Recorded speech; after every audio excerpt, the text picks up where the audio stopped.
বিসমিল্লাহ কো, খালি বিসমিল্লাহ। শহীদ প্রেসিডেন্ট জিয়া রহমান চালু করার কারণে আল্লাহ তাকে শহীদদের মধ্যে কবুল করেছে। ধরে কোন ঠিক কিনা? বাংলাদেশের সমস্ত মানুষ জিয়া রহমানকে শহীদ প্রেসিডেন্ট কয় কি জন্য? এই যে ধর্ম নিরপেক্ষতা লাত্তি দিয়ে ফেলে দিছে, দিয়ে ওই জায়গায় বিসমিল্লাহ চালু করছে। ইসলামের মূল্যবোধের সরকার গঠন করেছে। দুনিয়া থেকে বিদায় নেওয়ার পরে বিটকেস খুলে দেখা গেল কোরআন শরীফ আর জায়নামাজ ছাড়া কিছুই নাই।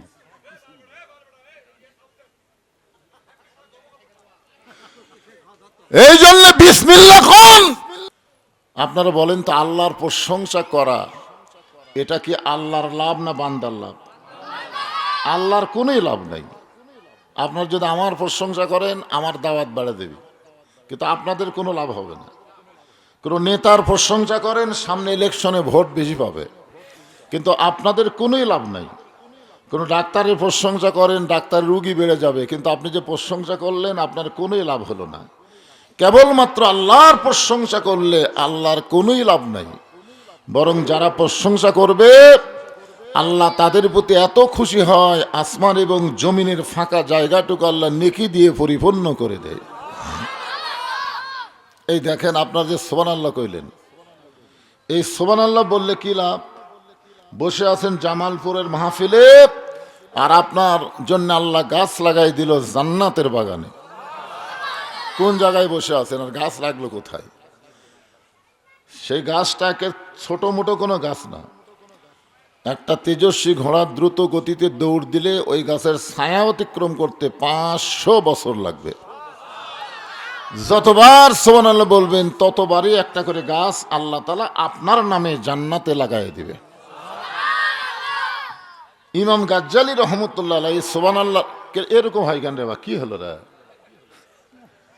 ইমাম গাজ্জালী রহমতুল্লাহ আলাইহি সুবহানাল্লাহর ব্যাখ্যা করতে গিয়ে বলেন যে সুবহানাল্লাহ বলা বান্দা বান্দি কোনো সময় যদি নেকি আর পাপ ওজন করার কারণে জাহান্নামী হয়ে যায়, জোরে কোন কি হয়ে যায়? জাহান্নামী হয়ে যায়, তখন এই সুবহানাল্লাহ গাছের ওসিলাই আল্লাহ তাকে আবার জান্নাতে ফিরিয়ে দিবে। আল্লাহ রাসূল বলেন 3টা তসবিহ, খুব খেয়াল করে শুনবেন, 3টা তসবিহ অনায়াসে কারো জবান থেকে যদি বের হয়ে যায়, সে যত বড়ই পাপী হোক না কেন, মৃত্যুর সময় আল্লাহ তার জবানে ঈমানের কলেমা জারি করে দেয়। আল্লাহ রাসূল বলেন, কোন ব্যক্তি যদি সারা জীবন পাপ করে আর মৃত্যুর সময় কলেমাতুত তাইয়্যিবা লা ইলাহা ইল্লাল্লাহ যদি তার জবানে জারি থাকে, শুধুমাত্র জবানে কলেমা জারি থাকার কারণে আল্লাহ তার জীবনের সমস্ত গুনাহ মাফ করে দেয়। এই জন্য সুবহানাল্লাহ, আলহামদুলিল্লাহ, আল্লাহু আকবার, এই 3টা তাসবিহ বলার সময় আমরা কৃপণতা করব না। আমরা আল্লাহর প্রশংসা করতেছি এই কারণেই যে আল্লাহ তাআলা আমাদেরকে জন্মগতভাবে মুসলমানের ঘরে কবুল করেছেন। দুনিয়াতে বহু জাতের মানুষ বসবাস করে, বহু জাত, কিন্তু কোন জাতি আল্লাহর কাছে পছন্দ নয়। একটাই মাত্র জাত, ইন্নাদ দীনা ইনদাল্লাহিল ইসলাম। আল্লাহর কাছে মনোনীত জীবন বিধান ধর্মের নাম কি? ইসলাম। আল্লাহ কোরআনে অন্য জায়গায় বলেছেন, অমাইয়াবতাগি গায়রাল ইসলাম দীনান ফালাই ইউকবালা মিনহু। ইসলাম ছাড়া অন্য কোনো জীবন ব্যবস্থা, মানুষের তৈরি জীবন ব্যবস্থা কেউ যদি গ্রহণ করে, আল্লাহ বলেছেন কখনোই তা কবুল করা হবে না। আল্লাহর কাছে একমাত্র কবুল যোগ্য ধর্মের নাম কি? আর সেই ইসলামের ভিতরেই আল্লাহ আমাদেরকে কবুল করেছেন। এখান থেকে বোঝা গেল আল্লাহ আমাদের উপরে খুশি না বেজার? যে আল্লাহ খুশি হয়ে মুসলমানের ঘরে আমাদেরকে জন্ম নেওয়ার তৌফিক দিলেন, আমরা সে আল্লাহর প্রতি খুশি হয়ে জবান খুলে বলি আলহামদুলিল্লাহ। যারা পিছনে দাঁড়িয়ে আছেন আপনাদের ভাব কি? হ্যাঁ, আবার ফাঁক থুয়ে বসলেন কেন? এই সামনের দিকে চাপে চাপে বসেন। মাগরিবের মাহফিল বুঝতেছেন না? মাগরিবের মাহফিল খালি শীত না হলে এতক্ষণ এখানে দাঁড়ানোরও জায়গা ছিল না। আরে ভাই, এ মাইক অবাটার, এই তোরা হয়তো মাগরিবের নামাজ পড়িস নি, তোরা তো নামাজটা পড়াইতে হতো। যা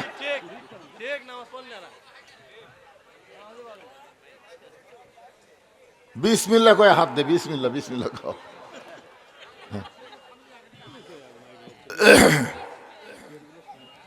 একটা ভারস্ত লোক নেই, সব স্যাংড়া ফ্যাংড়া, কি সব। না না না, মাইকওয়ালা একটু ভারী হওয়া লাগবে না, একটু অভিজ্ঞ হওয়া লাগবে না? এরা কিসের কি কুটি হাত দেয়, কুটি চ করে, বুঝি না। সাউন্ড খুব জোরে লাগবে না, সাউন্ডটা ক্লিয়ার করে দাও। কেউ জোরে জোরে চিল্লাইলে জনগণ কি কয়, এত জোরে কথা কোষ বোঝা যায় না। আবার কেউ আস্তে আস্তে কথা বললে ম্যান ম্যান করিস কেন, শোনা যায় না। এই জন্য জোরেও না আস্তেও না, মিডল পয়েন্টে রেখা দাও। আর এই চেনচেনি বন্ধ করে দাও, এই চেনচেনি করে এটা বন্ধ করে দাও। সবাই বসেন, সবাই বসেন। আপনারা এই সন্ধ্যা মাহফিলের খবর জানেন না? যতক্ষণ মাহফিল চলবে মানুষ খালি বাড়তেই থাকবে। এই জন্যে আগে এসে সামনে চেপে চেপে বসেন, যারা পিছনে আসতেছে পিছনে বসবে। তো আমরা আল্লাহর প্রশংসা এই কারণেই করব যে রুহের জগতে আমরা ছিলাম, সেই জগতে আল্লাহ আমাদের রুহগুলোকে অত্যন্ত দয়া করে দুনিয়ার জগতে আল্লাহ আমাদের মুসলমানের ঘরে কবুল করেছেন। আল্লাহ ইচ্ছা করলে আমাদের হিন্দুর ঘরেও পাঠাবার পারতেন। আপনারা বলেন তো, আল্লাহ যদি আমাদের হিন্দুর ঘরে পাঠাতো তাহলে আমাদের অবস্থা কি হতো? এখান থেকে চিন্তা করা দরকার। আল্লাহ আমাদের এত দয়া করছেন যে আল্লাহর পছন্দনীয় জীবন বিধান ইসলামের মধ্যে আল্লাহ আমাদের কবুল করেছেন। খুশি হয়ে আর একবার বলি আলহামদুলিল্লাহ। নিদানে আখেরাতে তরাইতে পড়ছে রাতে, কান্ডারি হইয়া নবী পার করিবেন সেই তরণী। আল্লাহ আমাদের ভাগ্য এত ভালো যে বিশ্ব নবীর উম্মত হিসাবে আমাদের কবুল করেছেন। জোরে খান সুবহানাল্লাহ। মুসলমানের ঘরে আল্লাহ কবুল করলেন, কিন্তু আদম নবীর সময় পাঠায় দিলেন। মুসলমানের ঘরে আল্লাহ কবুল করলেন, নূহ নবীর সময় আমাদের পাঠায় দিলেন। মুসলমানের ঘরেই কবুল করলেন, ইব্রাহিম নবীর সময় আমাদের পাঠায় দিলেন। মুসলমানের ঘরেই কবুল করলেন, ঈসা নবীর সময় আমাদের পাঠায় দিলেন। কিন্তু ওই সকল নবীর সময় আমাদের না পাঠায়া বিশ্ব নবীর উম্মত হিসাবে আল্লাহ আমাদের কবুল করেছে। বিশ্ব নবীর উম্মত হওয়ার মধ্যে লাভ কি জানেন? আপনার লাভ জানেন? যদি কোনো সময় আমরা আটকে যাই, আটকা যাওয়া বোঝেন না? যদি আমরা কোনো সময় আটকা যাই, এই আটকা যাওয়ার কথা আমি দুনিয়ার কথা বলতেছি না, আখেরাতের কথা বলতেছি। আছেন আমার মুক্তার, আছেন আমার ব্যারিস্টার, শেষ বিচারের হাইকোর্টেতে, শেষ বিচার কোন বিচার? শেষ বিচারের হাইকোর্টেতে তিনি আমায় করবেন পার, আমি পাপী তিনি জামিনদার। আল্লাহ যখন হাকিম হয়ে আমাদেরকে আসামি বানায় বিচার শুরু করবেন, ওই সময় আমাদের নবী উকিল হবেন, আমাদের নবী ব্যারিস্টার হবেন, আমাদের পক্ষে আল্লাহর কাছে ওকালতি করে আমাদেরকে সুপারিশ করে জান্নাতে পৌঁছায় দিবে। কি ভাগ্য আমাদের! সবাই সুবহানাল্লাহ বলেন না? আপনার মনে করতেছেন নিজের নামাজ দিয়ে, রোজা দিয়ে, হজ দিয়ে, যাকাত দিয়ে জান্নাত যাবেন? কোন নবীরাও পর্যন্ত আল্লাহর সামনে কথা বলতে পারবে না। সেই সময় আমাদের নবী আমাদের ব্যাপারে আল্লাহর কাছে ওকালতি করবেন। এমন একজন বিশ্ব নবীর উম্মত হওয়াতে আপনারা খুশি হয়েছেন না বেজার? তাহলে জবান খুলে আর একবার বলি আলহামদুলিল্লাহ। এই ছোট ছোট বাচ্চারা, তোমরা তো বোঝো না, কেন মারতিস? শোনেন, আল্লাহ রাসূল বলেছেন, আমার উম্মতের মধ্যে কেউ যদি সারা জীবন পাপ করে, মানে আমাদের ব্যাপারে রাসূল বলেছেন, কেউ যদি সারা জীবন পাপ করে আর মৃত্যুর সময় ঈমান নিয়ে যদি মরবার পারে, আমি রাসূল ওয়াদা দিয়ে দিলাম তাকে সঙ্গে করে জান্নাতে চলে যাব। জোরে খান সুবহানাল্লাহ। তাহলে আমাদের কোনো টেনশন আছে? খালি মরা লাগবে কি নিয়ে? এইটাই তো সমস্যা। ঈমান নিয়ে মরতে পারবো কিনা, এইটা নিয়েই তো আমাদের চিন্তা হচ্ছে। যদিও আমরা মুসলমানের ঘরে জন্ম নিয়েছি, বাংলাদেশের শতকরা 95% মুসলমান। 100 জন মানুষের মধ্যে কত? 95 ভাগ মুসলমান। আপনারা বলেন তো শতকরা ইমানদার কত ভাগ? মানে ইমানদারের ভাগ এখনো আমরা জানি না, কিন্তু মুসলমানের ভাগ জানি। 100 জনের মধ্যে 95 জন মুসলমান, কিন্তু 100 জন মানুষের মধ্যে কত ভাগ ইমানদার এটা আমরা জানি না। মুসলমানই তো ঠিক আছে, কিন্তু ইমান ঠিক আছে কিনা এটাই তো চিন্তা। খুব খেয়াল করে শোনা লাগবে, বুঝলেন? আমরা যে কোরআন থেকে আলোচনা শুনবো, এই কোরআন সম্পর্কে আপনাদের ধারণা কি? এই কোরআনের মধ্যে কোনো সন্দেহ আছে নাকি? যেই কোরআনে আল্লাহ বলেছেন জালিকাল কিতাবু লা রাইবা ফি হুদাল লিল মুত্তাকিন, আল্লাহ যদি এখানে বলতেন হুদাল লিন নাস, জালিকাল কিতাবু লা রাইবা ফি হুদাল লিন নাস, তাহলে এই কোরআন থেকে সব দলের মুসলমানই হেদায়েত পেত। বাংলাদেশে বহু দলের মুসলমান আছে না নাই? একদল মুসলমান তারা মানুষের তৈরি সংবিধান দিয়ে বাংলাদেশ চলাবার চায়, আর একদল মুসলমান মানুষের সংবিধানকে দাফন করে আল্লাহর কোরআনকে সংবিধান হিসাবে মানতে চায়। জোরে এখন কথা ঠিক কিনা? আপনারা বলেন তো, যারা মানুষের সংবিধান মানবে এরাও মুসলমান, এরা কি মুত্তাকি? মুত্তাকি হবার গেলে আল্লাহ অন্য জায়গায় বলেছেন ইয়া আইয়ুহাল্লাযীনা আমানুত্তাকুল্লাহা হাক্কা তুকাতিহি ওয়া লা তামুতুন্না ইল্লা ওয়া আনতুম মুসলিমুন। এই মুসলমানদেরকে লক্ষ্য করে আল্লাহ তাআলা এখানে বলতেছেন, যারা আমাকে বিশ্বাস স্থাপন করেছ, ভয় করতে হবে কার? মুত্তাকির 1 নম্বর গুণ হলো ভয় করতে হবে আল্লাহকে। আল্লাহ ছাড়া অন্য কাউকে ভয় করা যাবে? কিন্তু আজকে বহু মুসলমান মসজিদে নামাজ পড়বার চাই জোহরের সামনে কাতারে, কিন্তু মসজিদের দরজাত গিয়া দেখে জুতার দাম হলো 2000 টাকা। মুসলমান এখন বলেন তো 2000 টাকার জুতার দরজার থেকে সামনে কাতারে যাবে? বর্তমান পরিবেশে কি হবে? চিন্তা করবে, যদি জুতা থেকে সামনে যায় আর আশা দিকে জুতা নাই, তখন কার ভয়ে জুতা হাতত নেবে বলেন?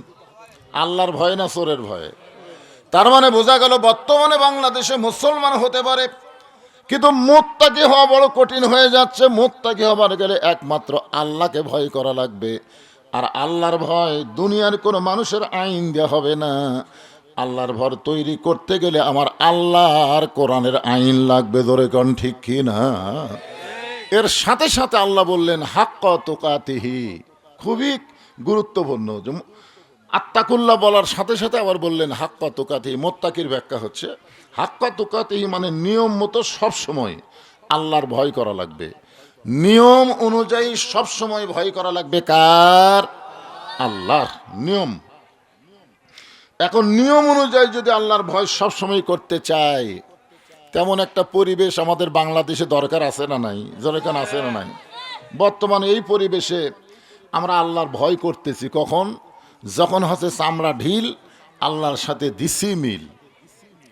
যতদিন চামড়া টাইট ছিল ততদিন আমরা মুত্তাকি না, ততদিন আমাদের ভয়ই নেই। আমার দাদা বেঁচে আছে, বাপ বেঁচে আছে, আমি সিরিয়ালে 3 নম্বরে আছি, এত আগেই ভয় করব? যতদিন ঘুষের চাকরি করছে ততদিন মুত্তাকি হয়নি। যে চাকরি রিটায়ার করছে তখন আল্লাহর ভয়ে কাঁদতেছে আর বলতেছে, আল্লাহ আমি তোমার কাছে তওবা করতেছি, আল্লাহ আমি আর জীবনে ঘুষ খাবো না, আল্লাহ আমি আর ঘুষ খাবো না, আল্লাহ আমি আর ঘুষ খাবো না, আমি মুত্তাকি। আল্লাহ কয় তোর চাকরি গেছে আর তুই মুত্তাকি। যতদিন ঘুষের চাকরি ছিল ততদিন আল্লাহর ভয় করেনি, চাকরি গেছে আর মুত্তাকি হয়েছে। আপনারা বলেন তো ওই মুত্তাকি আল্লাহ কবুল করবে? এই জন্যই বলেছেন হাক্কা তুকাতিহি, চামড়া ঢিল, আল্লাহর ভয় দিছ মিল। সারা জীবন মসজিদে যায়নি, যখন বুড়া হয়ে গেছে তখন চেয়ার লিয়ে মসজিদে গেছে। এরকম কিছু মুসল্লি আছে না নাই? যে লোকটা চেয়ার লিয়ে মসজিদে গেছে, আপনার খোঁজরা দেখবেন ওই যৌবনকালে নামাজই পড়েনি। যৌবনকালে যদি কোনো ব্যক্তি নামাজ পড়ে, বুড়া বয়সে তাকে চেয়ার লেজা লাগবে কেন? কারণ সরকারি চাকরি করা হয়ে গেলে রিটায়ার দেয়, পেনশন দেয়, তখন কি আর অফিসে যাওয়া লাগে? কথা কর না কেন? অফিসে যাওয়া লাগে, বাড়িতে বসে থেকে বেতন খা। যৌবন বয়সে যারা 5 ওয়াক্ত নামাজ জামাতে আদায় করে, বুড়া বয়সে যদি ঠিক মতো রুকু সেজদা করবার নাও পারে, ও যেখানেই নামাজ পড়বে আল্লাহ তাকে পেনশনের সওয়াব দিয়ে দিবে। ধরে কোন সুবহানাল্লাহ। এই জন্য আল্লাহ প্রত্যেকটা বান্দা বান্দিকে বলবে হাসরের ময়দানে, তোমার শৈশবকালের কোনো হিসাব দেওয়া লাগবে না, বুড়াকালের কোনো হিসাব আমি আল্লাহ চাই না, খালি যৌবনকালের হিসাব দেওয়া জান্নাত যাও।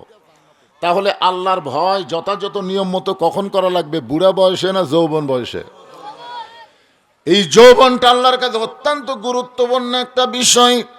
এই দিকে খেয়াল করে আপনাদের সামনে ছোট্ট একটা সূরা তেলাওয়াত করেছি, নামটা হলো আসর। নামটা কি? আসর। আসর শব্দের অর্থ হলো সময়। আসর মানে কি? সময়। আল্লাহ তাআলা সময়ের শপথ করছেন। আমাদের এই জীবনের জন্য সময় একটা গুরুত্বপূর্ণ সাবজেক্ট। সব সময় সব কিছু করা যায়? কথা কন না কেন? সব সময় সব কিছু করা যায়? আমরা বেগম খালেদা জিয়ার জন্য কম দোয়া করছি, কিন্তু এই দোয়াটা কি জুয়ান বয়সে করছি না একেবারে শেষ বয়সে? কথা কন না কেন? এই দোয়াটা আমরা কখন করছি? হাসপাতালে যাওয়ার আগে না হাসপাতালে যাওয়ার পরে?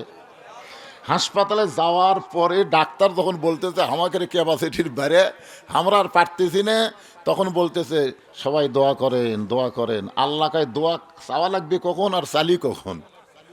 কথাটা বুঝলেন না? সময় শেষ হয়ে গেছে। আর এই সময় হায়াতের দোয়া করে কাম হবে? সময় মতোই তো কাম করা লাগবে। এই জন্য সময়ের গুরুত্ব দিয়ে আল্লাহ সময়ের শপথ করছেন। মিশে মায়ায় বন্দি থাইকা করলাম কত খেলা, পশ্চিমে তাকায়া দেখো তোমার ডুইবা গেছে বেলা, এক পলকের নাই ভরসা মিশে সকল আশা, কখন বুঝি দারুণ ঝড়ে ভাঙবে তোমার বাসা। আপনারা সত্যি করে বলেন তো, যে মাগরিবের নামাজ আমাদের কাছ থেকে বিদায় নিল, এই নামাজ আর জীবনে পাবেন? তাহলে শেষ। আমার হায়াত থেকে মাগরিব মানে আজকের দিনের মাগরিব শেষ। আরে সবাই বলে বয়স বাড়ে, আমি বলি কমে রে। আসলে প্রত্যেকটা ধাপে ধাপে আমাদের হায়াতের সময় কিন্তু শেষ হয়ে যাচ্ছে। এই সময়ের শপথ করেছেন আল্লাহ। সময় অত্যন্ত গুরুত্বপূর্ণ একটা বিষয়। বর্তমান আমাদের বাংলাদেশের যে সময় চলতেছে, এই সময়টা কি রকম? এখনকার সময় যে ছোট ছোট বাচ্চাদেরকে আপনারা সামনে দিচ্ছেন, এই যে ছোট ছোট বাচ্চাদের আপনারা সামনে দিচ্ছেন, এই শোনেন, ও যে একটা উঠে দৌড়াদৌড়ি করতেছে, এই ছোট ছোট বাচ্চারা বর্তমান সময় কেমন? একটা ছোট বাচ্চার মা আমারে কয়, হুজুর সবসময় কান দিয়ে একটু দোয়া করেন তো। আমি আয়াতুল কুরসি পড়ে দোয়া দিলাম, কিন্তু কাম হয় না, ওই আরো জোরে কান্দে বর্তমান সময়ে। তো কয় হুজুর তো ফুঁফা দিয়ে হবি না, পানি পড়া দেন। সূরা ফাতিহা পড়ে 3 বার পড়ে সূরা ফালাক নাস পড়ে পানি পড়ে দিলাম, পানি খাওয়ানোর পরে আরো কান্দে। তো এখন এই ওর মা বলতেছে যে বর্তমান সময়ে দোয়া দরুদের আর দাম নেই। বর্তমান সময়ে বলে দোয়া দরুদের আর দাম নেই। পরে শোনা গেল ওই সন্তান হলো সিজার করা। এখন কি করা? কারণ সিজার করা বাচ্চারা মোবাইল ছাড়া কান্না থামবি না, মোবাইল ছাড়া এরা ভাত খাবি না। তোর এখন কথা ঠিক কিনা? এই সময় আর দোয়া দরুদের খাওয়া আছে? তাহলে কি বুঝতেছেন? সময় অত্যন্ত গুরুত্বপূর্ণ একটা বিষয়। তোরা আবার এখানে দাঁড়িয়ে থাকলি কেন বাবা? বসরে, বসে সোনার সানেরা, বসরে। কি সুন্দর নাম, জামালপুর। সবাই বসেন, পিছনে হইচই না করে সবাই বসেন। আল্লাহ সময়ের শপথ করে বললেন, ইন্নাল ইনসানা লাফি খুসর। ইন্না মানে নিশ্চয়, ইনসান মানে মানুষ, লাফি মানে ভিতরে, খসরুন মানে ক্ষতি। একত্রে অর্থ হবে নিশ্চয় মানুষগুলো ক্ষতির ভিতরে। অথচ আল্লাহর যত সৃষ্টি আছে, সমস্ত সৃষ্টির ভিতরে সবচাইতে শ্রেষ্ঠ সৃষ্টির নাম কি? এক বাক্যে সবাই বলেন নাম কি? এ মানুষ সম্পর্কে কথা বলতে গিয়ে আল্লাহ তাআলা 4টা শপথ করছে অন্য এক সূরায়। কয়টা শপথ? 4টা শপথ করেছেন। প্রথম শপথ হলো ওয়াত্তিন, দ্বিতীয় শপথ হলো জাইতুন, তৃতীয় শপথ হলো তুরি সিনিন, 4 নম্বর শপথ হলো ওয়াহাজাল বালাদিল আমিন।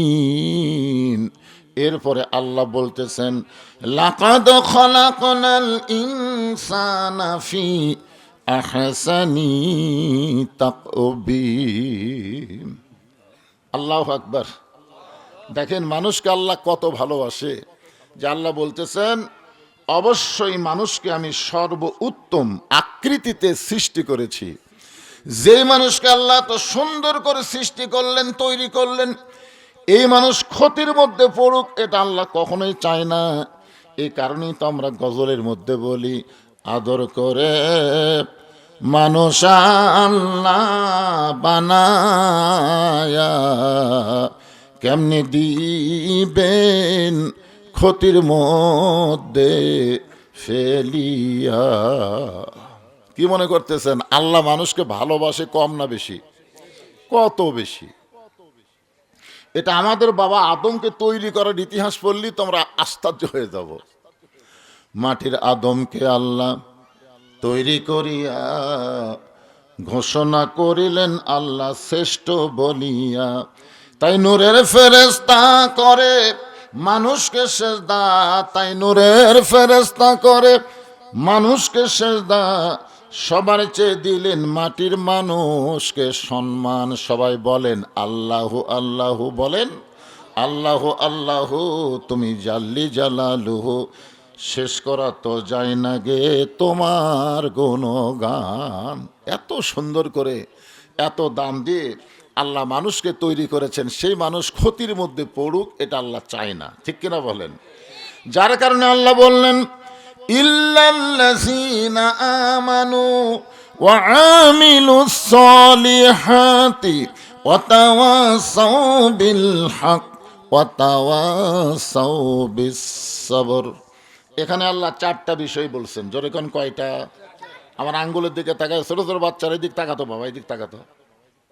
এরা আমার খুব ভালোবাসে বুঝলেন। যখনই গাড়ির থেকে দরজা খুলে নামি তখন এই ছোট ছোট বাচ্চারা কয় এটাই বজলু রে। এরা জীবনে হুজুরও কয় না, মৌলানা কয় না, পুরা নামও কয় না, কয় এটাই বজলু রে। কি ভাবে যে চিনে আল্লাহ জানে। মানে মোবাইলে দেখতে দেখতে ওরা একের হাঁকে এমন চিনিছে এটাই বজলু। এক বাড়িতে গেলে আমার আব্বা আমাকে বজলু বলে ডাকতো, আর এরা আমার বজলু কয়। এরা খুবই ভক্ত বুঝলেন, কিন্তু সামনে আমার দিকে তাকাচ্ছেন, তাকায় থাকতো। এমন একটা গুরুত্বপূর্ণ আলোচনা হবে চারটা বিষয় নিয়ে। এরা ছোট মানুষ, কি বুঝবে কোন? তো সামনে দেখে লাফালাফি করতেছে, হো হো করতেছে। এক নম্বর হলো ঈমান। জোরে কোন? চারটা বিষয়ের মধ্যে এক নম্বরের নাম কি? আরো জোরে। ঠিক না থাকে আপনি যতই আমল করেন, আপনার কোনো আমলও আল্লাহর দরবারে কবুল হবে না। যার প্রমাণ হলো নবীর চাচা আবু তালেব। আপনারা বলেন তো নবীর চাচা আবু তালেব কেমন মানুষ ছিলেন? খালি ভালো। আল্লাহ রাসূল নিজেই বলেছেন যে মায়ের পেটে থাকা অবস্থায় আমার বাপ মারা গেছে। আমি যখন মায়ের পেটে 6 মাস, তখন আমার বাবা দুনিয়া থেকে বিদায় নিয়েছে। কিন্তু দুনিয়াতে আসার পরে আমি আর এতিম ছিলাম না। সাহাবেরা বললেন হুজুর, মায়ের পেটে থাকতে আপনি এতিম হলেন, আর দুনিয়াতে আসার পরে আপনি এতিম ছিলেন না, এটা কেমন কথা? রাসূল বললেন ভাগ্যগুণে এমন একটা চাচা পাইছিলাম যার নাম হলো আবু তালেব। তিনি আমাকে এমনভাবে লালন পালন করেছে যে আমার যে বাবা নাই এটা আমি কোনোদিন বুঝতেই পারিনি। মানে বাবার মতো দয়া দিয়ে আবু তালেব নবীরে লালন পালন করছে, এরপরেও সে জাহান্নামে যাবে একটাই মাত্র কারণ, তার আমল ভালো ছিল কিন্তু ঈমান ছিল না। জোরে কোন কি ছিল না? ঈমান ছিল না। এখন চিন্তা করেন, নবীকে শুধু ভালোবাসলে হবে? আবু তালেব কি নবীরে কম ভালোবাসছে? আল্লাহ বললেন কুল, হে রাসূল আপনি বলেন, ইন কুনতুম তুহিব্বুনাল্লাহ ফাত্তাবিউনি ইউহিব্বুকুমুল্লাহ ويغفر لكم ذنوبكم والله غفور رحيم। একটু মনোযোগ দিয়ে শুনবেন। এখানে আল্লাহ বলতেছে হে রাসূল আপনি বলে দেন, কেউ যদি আমাকে মহব্বত করতে চায়, আমার ভালোবাসা পাবার চাই, তাহলে একটাই মাত্র উপায়, সেটা হলো ফাত্তাবিউনি, আপনাকে ইত্তেবা করা লাগবে। নবীকে শুধু মহব্বত করলে হবে না, নবীকে ইত্তেবা করা লাগবে। আজকে বাংলাদেশে বহু মুসলমান আমরা আছি, নবীর প্রতি দরুদ পড়ি, নবীরে সালাম করি, নবীর প্রতি দরুদ পড়ি, নবীরে সালাম করি মসজিদের ভিতরে, কিন্তু নবীর সমাজ গড়ার কাজে অনেকের দ্বন্দ্ব মনে বাজে। নবীকে তারা নবী হিসাবে বিশ্বাস করে, কিন্তু নেতা হিসাবে মানবার চায় না। সাধারণ একজন মানুষকে নেতা বানায়া তার পিছনে সারাদিন চামচাগিরি করে। আমার নেতার চরিত্র ফুলের মতন পবিত্র, খোঁজলা দেখবেন নামাজ পড়ে না একক্ত। এরা নেতা, আর এদের পিছনে আপনি করেন। একটু মনোযোগ দিবেন ভাইজান। 1 নম্বর বিষয়ের নাম হলো ঈমান। ঈমান যদি না থাকে কোন আমল আল্লাহর দরবারে কবুল হবে না। যতই আপনি নামাজ পড়েন, যতই রোজা করেন, যতই হজ করেন, ঈমান যদি না থাকে এগুলো কবুল হবে। এখন আসল নামাজ পড়ছে নামাজি, নামাজ পড়ে জমির ধান দেখবার গেছে, যায় দেখে ওপর জমির পানি চলমল করতেছে, নিচে আর জমির পানি নেই। অথচ নামাজ পড়তে কিন্তু বলেছে আশহাদু আল্লা ইলাহা ইল্লাল্লাহ, বলেনি আশহাদু আল্লা ইলাহা ইল্লাল্লাহ। লোক দেখি দিচ্ছেন আপনি, সাক্ষী দিচ্ছেন, অথচ জমির কাছে যায় দেখে ওপর জমির পানি আছে, নিচে আর জমির পানি নেই। কি করি? তার চারিদিকে তাকাচ্ছে, চারিদিকে তাকাচ্ছে, সাক্ষী দিল কাক, আর চারিদিকে তাকাচ্ছে, তাকে দেখে কেউ নেই, কেউ নাই। আস্তে করে বসে বিসমিল্লাহ কয়ে জমির আল কাটছে। চিন্তা করছে বিসমিল্লাহ করলেই তো হালাল। বাংলাদেশে কতগুলো নেতা আছে দেখবেন বিসমিল্লাহ কয়ে কথা শুরু করে মানুষের আইনের কথা কয়। তুমি বিসমিল্লাহ দিয়ে আল্লাহর নাম দিয়ে শুরু করে মানুষের আইনের কথা বলা যাবে না, মানুষের সংবিধানের কথা বলা যাবে না। বিসমিল্লাহ বললেই আল্লাহর কোরআনের সংবিধানের কথা বলা লাগবে। জোরে কোন কথা ঠিক কিনা? আপনি বিসমিল্লাহ কয়ে মদ খাবেন, এতই হালাল। হ্যাঁ, তো বিসমিল্লাহ কয়ে জমির আল কাটছে, ওই পানি দিয়ে আবার হাত ধোছে, ধুয়ে আবার দাঁড়ায় চারিদিকে তাকায় বলতেছে আলহামদুলিল্লাহ। দেখছে আলহামদুলিল্লাহ কেউ দেখেনি। আপনার বলেন লোকটার নামাজ আছে, জোরে কোন কি আছে, কিন্তু কি নাই? আরো জোরে। ঈমান যদি থাকতো তাহলে লোকটার ঈমান কি বলতো? কেউ না দেখলো আল্লাহ দেখতেছে, আর কেউ না লেখলো তোমার 2 কান্দে 2 ফেরেশতা লিখতেছে। কে দেখতেছে? 2 কান্দে 2টা কি আছে? আপনারা বলেন তো, এই যুবকেরা তোমরা যে রাত 11টার পরে অশ্লীল ভিডিও দেখো, তখন তোমাকে ফেরেশতার খবর কি? এই 2 কান্দে 2 ফেরেশতাকে আল্লাহ, এই শয়তানের কান্দ তোমরা থাকো না। আল্লাহ হায় হায় হায় হায়, এই কম্বলের মধ্যে কি শুরু করছে আল্লাহ? আল্লাহ বলে থাক থাক, দোয়া কর, যদি হেদায়েত পায়। সুবহানাল্লাহ। আল্লাহ আমাদের এত ভালোবাসে, তাই যুবকেরা বিশ্বাস করো, তোমার 2 কান্দে 2 মোহরি লিখিতেছেন ডায়েরি, দলিল দেখে রাই দিবে, টাকা পয়সার নাই কারবার, কিরামান কাতিবিনা ইয়ালামুনা মা তাফআলুন। সাহাবীরা বললেন রাসূলুল্লাহ, ঈমানকে যখন আল্লাহ এত গুরুত্ব দিলেন, এই ঈমান সম্পর্কে আমরা একটু জানবার চাই। আল্লাহ রাসূল বললেন ঈমান সম্পর্কে জানতে গেলে তোমাদের 3টা বিষয় খেয়াল করা লাগবে। 1 নম্বর হলো ইকরার বিল লিসান, 2 নম্বর হলো তাসদিকু বিল জানান, আর 3 নম্বর হলো আমল বিল আরকান। ঈমানকে বুঝবার গেলে, ঈমান গ্রহণ করবার গেলে, ঈমান অনুযায়ী চলবার গেলে কয়টা জিনিস খেয়াল করা লাগবে? ধরে কোন কয়টা? 1 নম্বর হলো জবানে বলতে হবে লা ইলাহা ইল্লাল্লাহ। এইটা বলা খুবই সহজ। এই লা ইলাহা ইল্লাল্লাহ বলা মুখে মুখে এটা খুবই সহজ। কারণ স্বাধীনতার সময়, স্বাধীনতা যখন 71 সালে বাংলাদেশ স্বাধীন হলো, যুদ্ধ যখন শুরু হলো, ওই সময় আমাদের এলাকার অনেক হিন্দুরা বুঝলেন এই লা ইলাহা ইল্লাল্লাহর জিকির করছে। আমাদের এলাকার, আপনাকে এলাকাত করছে কিনা আপনারা জানেন। কারণ আর্মি দেখলেই ওরা বলতো লা ইলাহা ইল্লাল্লাহ, লা ইলাহা ইল্লাল্লাহ, লা ইলাহা ইল্লাল্লাহ। তা আর্মিরা বলতো বিলকুল ঠিক হয়, ঠিক হয়। 9 মাস পরে দেশটা যখন স্বাধীন হলো, তখন হিন্দুরা বলেছে মুসলমানের কলমার দাম আছে। তুমি হিন্দু হয়ে মুসলমানের কলমার দাম কেমনে বুঝলে? বলে যুদ্ধের সময় বুঝেছি বাবা, এই কলেমা মুখে থাকার কারণে আর্মির গুলির থেকে আমরা বাঁচে গেছি। আমি এক হিন্দুরে বললাম দাদা, কলমা শুধু মুখে রাখার কারণে যদি গুলির থেকে বাঁচেন, এই কলেমা যদি কলিজার মধ্যে জায়গা দেওয়ার পারেন, তাহলে জাহান্নামের আগুন থেকে আল্লাহ বাঁচাইয়া দিবে। মুখে মুখে কলমা বলা এটা খুবই সহজ। আমাদের এলাকার অনেক হিন্দুরা এই কলমা কয়ে ভিক্ষা চায়, লা ইলাহা ইল্লাল্লাহ মাসাটা ভিক্ষা দাও। ওরা সারাদিন যত দরজা যায় প্রত্যেক দরজাত কম করে 5 বার করে কলমা কয়। এর কে চাইতে বড় জাকের পেটি তার কেউ নেই, কিন্তু ওরা কলমা কয়ে কি চায় আপনার বলেন তো, এটি ভিক্ষার কলমা? এই জন্য মনোযোগ দিয়ে শুনবেন, জবানে লা ইলাহা ইল্লাল্লাহ বলা খুবই সহজ, তাসদিক বিল জানান কলিজার মধ্যে ইমানের জায়গা দাও অত্যন্ত কঠিন। কে যখন কলিজার মধ্যে ইমানের জায়গা দিবে, ওই মানুষটার কাছে জীবনের চাইতে ইমানের গুরুত্ব বেশি হবে। আকাশেতে লক্ষ তারা, একটা চাঁদের আলো, 1000 কোটি মানুষের চাইতে ইমানদার ওসমান হাদি অনেক ভালো। ধরে কোন ঠিক কিনা? এক ওসমান হাদি এমন ইমানদার ছিলেন, মরার আগেই কিন্তু তিনি মরার কথা বলে গেছেন। জোরে কোন ঠিক কিনা? যে কোনো সময় আমাকে গুলি করতে পারে, যে কোনো সময় আমাকে হত্যা করতে পারে। এই কথা বলার পিছনে কারণ হলো সে কঠিন ইমানদার। কলিজার মধ্যে ইমানের জায়গা দেওয়ার কারণে সে বুঝতে পেরেছে হক বাতিল কোনোদিন এক হবে না। বাতিলকে হত্যা করার জন্য হক সব বাতিল, হককে হত্যা করার সময় বাতিল সব সময় এক পায়ে দাঁড়িয়ে থাকবে। আপনারা বলেন তো, কঠিন ইমানদার ওসমান হাদি গুলি খায় বিদায় হলো, কিন্তু সে কিন্তু মরল না। বাংলাদেশের প্রত্যেকটা যুবকের কলিজার মধ্যে জায়গা নিল। ধরে কোন কথা ঠিক কি না?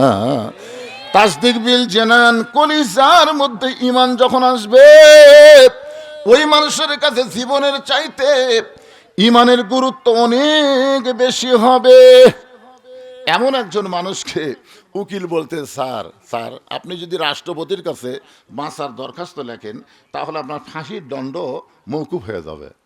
আপনি রাষ্ট্রপতির কাছে খালি দরখাস্ত লেখেন, আপনি একটা দলের আমির, আপনাকে ফাঁসি দিবে। আপনি রাষ্ট্রপতির কাছে দরখাস্ত লেখেন, রাষ্ট্রপতি যদি দয়া করে আপনাকে মাফ করে তাহলে আপনার ফাঁসির দণ্ড ক্যান্সেল হয়ে যাবে। ইমানদার মুচকি মুচকি হাসতেছে। উকিল বলে, হাসেন কেন? বলে, হাসার কারণ হলো আমার ইমান বলতেছে এই বাংলাদেশ জন্ম হওয়ার পরে 3 জন রাষ্ট্রপতি ক্ষমতার থাকা অবস্থা নিজেরাই মরেছে। 3 জন রাষ্ট্রপতি ক্ষমতার থাকতে মরে গেছে। একটা হলো শেখ মুজিবুর রহমান, একটা হলো জিয়াউর রহমান, একটা হলো জিল্লুর রহমান। যারা ক্ষমতার থাকতে নিজেরাই মরে যায় তাদের কাছে কোনো ইমানদার জীবন ভিক্ষা চায় না। জোরে খান কথা ঠিক কিনা? আপনার বলেন এটা কি মুখের ইমান না কলজার ইমান? মুখের ইমান। জীবন বাঁচার, জীবন বাঁচার ফরজ, জীবন বাঁচার ফরজ, ইমান বাঁচান ফরজ। যাদের মুখে শুধু লা ইলাহা ইল্লাল্লাহ, এরা বলবে জীবন বাঁচান ফরজ। আর যাদের কলিজার মধ্যে ইমান, তারা বলবে জীবনের কোনোই দাম নাই, ইমানের দাম আছে। ধরে কোন ঠিক কিনা? আমি আপনি যতই চেষ্টা করি জীবন বাঁচাতে আমরা পারবো না। পারবেন? চেষ্টা করেন তো দেখি। যতই চেষ্টা করি তবে জীবন বাঁচান যাবে না। একটু চেষ্টা করলে আমাদের ইমানকে আমরা বাঁচাবার পারবো। এরপরে রাসূল বললেন, আমল বিল আরকান, ইমান অনুযায়ী আমল করা লাগবে। ইমান অনুযায়ী যেগুলো আমল আছে, যে আমল না করলে ইমানই থাকবে না, আপনার বলেন তো সে আমলের নাম কি?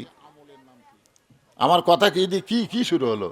এই মনোযোগ দিয়ে শোনেন, যে আমল আমরা না করলে আমাদের ইমান থাকবে না, সেই আমলের নাম কি? আরো জোরে, জোরসে বলুন। 2-1 বলতেছে, বাদ বাকি বলতেছে না, কারণ এরা অনেকে মাগরিবের নামাজই পড়েনি। তো নামাজ যদি না পড়া থাকে আবার নামাজ কেমনে কয়? শরম লাগতেছে। আপনারা জানেন আল্লাহ রাসূল বলেছেন, লা সলাতা লা ইমানা, যার নামাজ নাই তার ইমান নেই। আরবিতে এই মাসের নাম কি? জোরে বলেন। আল্লাহুম্মা বারিক লানা ফি রজব ওয়া শাবান ও বাল্লিগনা রমাদান। আপনারা জানেন এই রজব চন্দ্রের 1 তারিখে আল্লাহ তার নবীকে আরশে নিয়ে গেছিলেন। এটা আপনারা জানেন? আরশে কি বেড়াবার নিয়ে গেছিল? ওই জায়গায় যায় আল্লাহ একটা কি দিছে? নামাজ দিছে। জোরে বলেন, কি দিছে? এই নামাজটা অত্যন্ত গুরুত্বপূর্ণ একটা বিষয়, খুব খেয়াল করে শুনবেন। রাসূল বলেছেন, মান তারাকা সালাতু মুতাম্মিদান ফাকাত কাফারা, ইচ্ছা করে একটা ওয়াক্ত নামাজ যারা বাদ দিল তারা অবশ্যই আল্লাহর সঙ্গে কুফুরি করলো। তাহলে মাগরিবের নামাজ বাদ দিয়ে যারা ওয়াজ শুনতেছে, এখন যারা মাগরিবের নামাজ না পড়ে ওয়াজ শুনতেছেন, আপনি যদি নিয়ত করেন হুজুর আমি মাগরিবের নামাজ পড়ি নাই কিন্তু এশা থেকে আর নামাজ ছাড়বো না, আল্লাহ বলে যত নামাজ না পড়ার পাপ হয়েছে এ নিয়ত করার সঙ্গে সঙ্গেই আমি আল্লাহ মাফ করে দিলাম। মারাত্মক কথা। রাসূল বলেছেন বাইনাল আবদি ওয়াল কুফরি তরকুস সালাত, বান্দা আর কাফের মধ্যে পৃথক করার জিনিসটার নামই হলো নামাজ। তাহলে ইমানের পরে যে আমলটা না করলে ইমান থাকে না, এই আমলটার নাম হলো নামাজ। অনেকে আমাকে বলে হুজুর আমরা না হয় 5 ওয়াক্ত পড়ি না, তাই বলি কি জুম্মার নামাজ পড়ি না। আপনাকে যে যে মাদ্রাসার কাছে যে মসজিদ আছে, মসজিদ তো অনেক বড় মসজিদ, কি 5 ওয়াক্তর খবর কি? এত বড় মসজিদ যে আপনারা করছেন, এটা কি 5 ওয়াক্তর জন্য করছেন না জুম্মার জন্য করছেন? কথা কয় না। 5 ওয়াক্তর জন্য অত বড় মসজিদ থাকে, এটা জুমার জন্য করছেন, বড় করছেন। আজকে বাংলাদেশে যত মসজিদ দোতলা তিনতলা হচ্ছে, জিজ্ঞাসা করা হচ্ছে ভাই কোন নামাজের জন্য? জুম্মার জন্য হুজুর। এত মানুষ হয়, জায়গা হয় না। আপনার বলেন তো জুম্মার নামাজ সম্পর্কে কি? এই লাইলাতুল মিরাজে আল্লাহ যে নবীকে 5 ওয়াক্ত নামাজ দিলেন, এর মধ্যে জুম্মা নাই। জুম্মা হলো দুনিয়ার নামাজ, আর এই 5 ওয়াক্ত নামাজ হচ্ছে আরশের নামাজ। ধরে কোন সুবহানাল্লাহ। সেই জুম্মা মারতেছেন, তাও আবার নিয়মকে জানেন, সবার শেষে আসবি, সবার আগে চলে যাবি। কতগুলো জুম্মার মুসল্লি এতই বদমাইশ বুঝলেন, ওরা আসবি শেষে, যাবি আগে। আসার সময় পুরাতন স্যান্ডেল পাঁত দিয়ে এসে নতুনের কাছে থুবি, যাওয়ার সময় নতুন পাঁত দিয়ে চলে যাবি। ধরা পড়লে বলবে বদল হচ্ছে ভাই, বদল হচ্ছে। আজ পর্যন্ত কোনোদিন দেখলাম না যে নতুন স্যান্ডেল থুয়ে এরা পুরাতন পাঁত দিয়ে গেছে, কোনোদিনও দেখিনি। যতবার ধরা পড়ছে খালি নতুন লিয়ে গেছে, পুরাতন থুয়ে গেছে। আপনার এটা কি বদল? এদের সম্পর্কে আল্লাহ বলেছেন ফাওয়াইলুল লিল মুসাল্লিন আল্লাযীনা হুম আন সালাতিহিম সাহুন আল্লাযীনা হুম ইরাউন ওয়া ইয়ামনাউনাল মাউন। আল্লাহর একটা আয়াত আছে কোরআনে, যে আয়াতটা পড়লে মনে হয় আল্লাহ সবাইকে মাফ করে দিবে। সুবহানাল্লাহ কন্যা খান। সে আয়াতটা হলো লা তাকনাতু মির রাহমাতিল্লাহ ইন্নাল্লাহা ইয়াগফিরুয যুনুবা জামিআ ইন্নাহু হুয়াল গফুরুর রহিম। আল্লাহ বলে বান্দারে আমি আল্লাহর এত দয়া, আমার দয়ার কাছে তোদের পাপ কিছুই না। আমি আল্লাহর এত দয়া, আমার দয়ার কাছে তোদের পাপ কিছুই না। রহমান রহিম নামে যত গুনাহ ঝরে, বান্দার কি সাধ্য আছে তত গুনাহ করে। হাসরের ময়দানে আল্লাহ রহমান রহিম নামের ওসিলায় যারা 5 ওয়াক্ত নামাজ পড়ে নাই, শুধু জুম্মা পড়িছে, শুধু কি পড়ছে? জুম্মার নামাজ পড়ছে, 5 ওয়াক্ত পড়েনি। আল্লাহ তাদেরকে বলল যাও তোমরা যাই হোক জুম্মার নামাজ তো পড়ছে, এ ওসিলায় আমি আল্লাহ তোমাকে জান্নাত দিয়ে দিলাম, যাও। তখন জুম্মা পার্টি যা খুশি হবি বুঝলেন। হায় রে, কষ্ট করে ফজরের নামাজ পড়া লাগেনি রে, কষ্ট করে এশার নামাজ পড়া লাগেনি, জোহর আসর মাগরিব পড়িনি, খালি জুম্মা মারার কারণে আল্লাহ যদি জান্নাত দেয়। এই কথা শোনার পরে জান্নাতের দিকে মারবে দৌড়। এক দৌড়ে যারা শুধু জুম্মা পড়েছে, 5 ওয়াক্ত পড়ে নাই, এরা জান্নাতের দরজা গিয়ে দেখবে বিশাল একটা তালা। তো বলবে আল্লাহ আপনি আমাকে জান্নাত দিলেন, তো জান্নাতের দরজার যে তালা আছে, আল্লাহ বলে চাবি খুঁজে দেখ আছে। ওরা তখন হাতায় দেখবে চাবি একটা আছে। এই চাবিটা তালার মধ্যে ঢুকবে কিন্তু ঘুরবে না। জুম্মার নামাজের লোকেরা বলবে আল্লাহ চাবিটা তালার মধ্যে ঢুকে কিন্তু ঘোরে না। আল্লাহ বলে চাবির মধ্যে 5টা দাগ আছে, তালার মধ্যে 5টা দাগ আছে, তোদের চাবির মধ্যেও 5টা দাগ থাকা লাগবে। এখন দেখ তো তোদের চাবির খবর কি? জুম্মা পার্টি বলতেছে আল্লাহ আমাদের চাবি হলো তেলতেলা। আল্লাহ বলে পাগল রে, দাগে দাগে মিল হবে, কুট্টুস করে তালা খুলবে। তোরা শুধু জুম্মা পড়ছিস, 5 ওয়াক্ত পড়িস না, যার কারণে জান্নাত দেখে তোরা ফেরত আয়। এখন জুম্মা পার্টির খবর কি? এরা শুধু জান্নাত দেখতে পারবি কিন্তু ভিতরে ঢুকতে পারবে না। জান্নাতে ঢুকতে গেলে কয় ওয়াক্ত নামাজ লাগবে? জোরে বলেন কয় ওয়াক্ত? আসসালাতু মিফতাহুল জান্নাহ। নামাজ হচ্ছে বেহেশতের চাবি। ওই বেহেশতের তালা যদি খুলবার চান, তাহলে আমি বলতে যে 5 ওয়াক্ত নামাজ ছাড়া ওই তালা কিন্তু খোলা যাবে না। এখন থেকে নিয়ত করা লাগবে, ঈমান রক্ষা করার জন্য আমরা 5 ওয়াক্ত নামাজ আদায় করব। কিন্তু আমি বক্তা যতই ওয়াজ করি, আমার ওয়াজটা কিন্তু 5 ওয়াক্ত নামাজ আদায় হবে না। কারণ 5 ওয়াক্ত নামাজ কায়েম করবার গেলে বক্তার ওয়াজ দেওয়া হয় না, এটা আলাদা একটা নিয়ম আছে। জোরে কোন ঠিক কি না? আপনারা বলেন তো, এই যে রজব চাঁদ, এই যে রজব চাঁদ পাইছেন, এই রজব চাঁদে আমাদের নবী যে মেরাজ করছিলেন, এটা নবুয়তের কয় বছর? নবুয়তের 10ম বৎসর। নবুয়ত পাওয়ার 10ম বৎসরে আল্লাহ রাসূল মেরাজ করলেন। আল্লাহ তাআলা 5 ওয়াক্ত নামাজ দিলেন। কিন্তু আল্লাহ কোরআনের যত জায়গায় নামাজের কথা বলেছেন, এই খেয়াল করে শোনেন, প্রত্যেক জায়গায় আল্লাহ কিন্তু বলেছেন আকিমুস সালাত, নামাজ কায়েম করো। তো নবী এই নামাজ পাওয়ার পরে আল্লাহকে বলেন, আল্লাহ আপনি যে আমাকে বলেন নামাজ কায়েম করুন, কিন্তু আমি তো নামাজ কায়েম করার পারতেছি না। কারণ নামাজ পাওয়ার পরেও নবী 3 বছর মক্কায় ছিলেন। কয় বছর? 3 বছর মক্কায় ছিলেন। নবী বলতেছে, আল্লাহ নামাজ তো কায়েম করার হুকুম দিলেন, কিন্তু কায়েম করার তো পরিবেশ নাই। আমরা চুপি চুপি আজান ছাড়া, জামাত ছাড়া চোরের মতন নামাজ পড়ি, নামাজ তো কায়েম করার কোনো পরিবেশ পাচ্ছি না। আল্লাহ বলে, হাবিব আপনি হবেন ইমাম, আবু জেহেল হবে নেতা। ওই পরিবেশে কোনোদিন নামাজ কায়েম করা যাবে না। নামাজ কায়েম করতে গেলে যিনি ইমাম তাকে নেতা হওয়া লাগবে। আমার কথা কি বুঝলেন? আবু জেহেলের মতন জালেম যদি নেতা হয়, আর আপনাদের মতন আলিম যদি ইমাম হয়, তাহলে নামাজ পড়া হবে, নামাজ কায়েম হবে না। নামাজ কায়েম করতে গেলে যিনি ইমাম হবে তাকেই নেতা হওয়া লাগবে। যখন কি হওয়া লাগবে? তাহলে মক্কায় ইমাম হচ্ছে আল্লাহর নবী, খালি ইমাম, ইমামুল আম্বিয়া, ইমামুল মুরসালিন। ওই যে বাইতুল মুকাদ্দাসের মধ্যে নবী 2 রাকাত নামাজ পড়াছিল মেরাজের রাতে, ওই 2 রাকাত নামাজ পড়ানোর কারণে আল্লাহ তাআলা আমাদের নবীকে নবীদের ইমাম, রাসূলদের ইমাম ঘোষণা করলেন। সেই ইমাম মক্কায় নবী, তারপরেও নামাজ কায়েম হচ্ছে না। কারণ নবী ইমাম হয়েছে ঠিকই, কিন্তু নেতা হওয়ার পারেনি। নেতা হচ্ছে আবু জেহেল। নেতাকে আমাদের বাংলাদেশে আবু জেহেলের মতন যতদিন নেতা থাকবে, আর আলেমরা যতদিন ইমাম থাকবে, শুধু ইমাম থাকবে, ততদিন নামাজ পড়া হবে কিন্তু কায়েম হবে না। মন চাইলে পড়বি, মন চাইলে পড়বি না। মসজিদে আজান দিবি, ওই ধার দেখ হাড় কাট করে ওই চলে যাবি। একটা লোক বলবে না তোর বাপ না আব্দুল্লাহ, তোর নাম রাখছে, নামাজ পড়, ও কথা বলবি না। যদিও বলে কইতে নামাজ পড়াও যা, আমি না পড়াও তাই। কিন্তু যখনই নবী হবেন ইমাম, নবী হবেন রাষ্ট্রপতি, তখনই আল্লাহ বলেছেন আল্লাযীনা ইম্মাক্কান্নাহুম ফিল আরদ। মুসলমানের মধ্যে কাউকে যখন ক্ষমতা দেওয়া হবে, তার 1 নম্বর দায়িত্ব কি? ওয়াজ করা। 1 নম্বর দায়িত্ব হলো আকামুস সালাত, নামাজ কায়েম করা।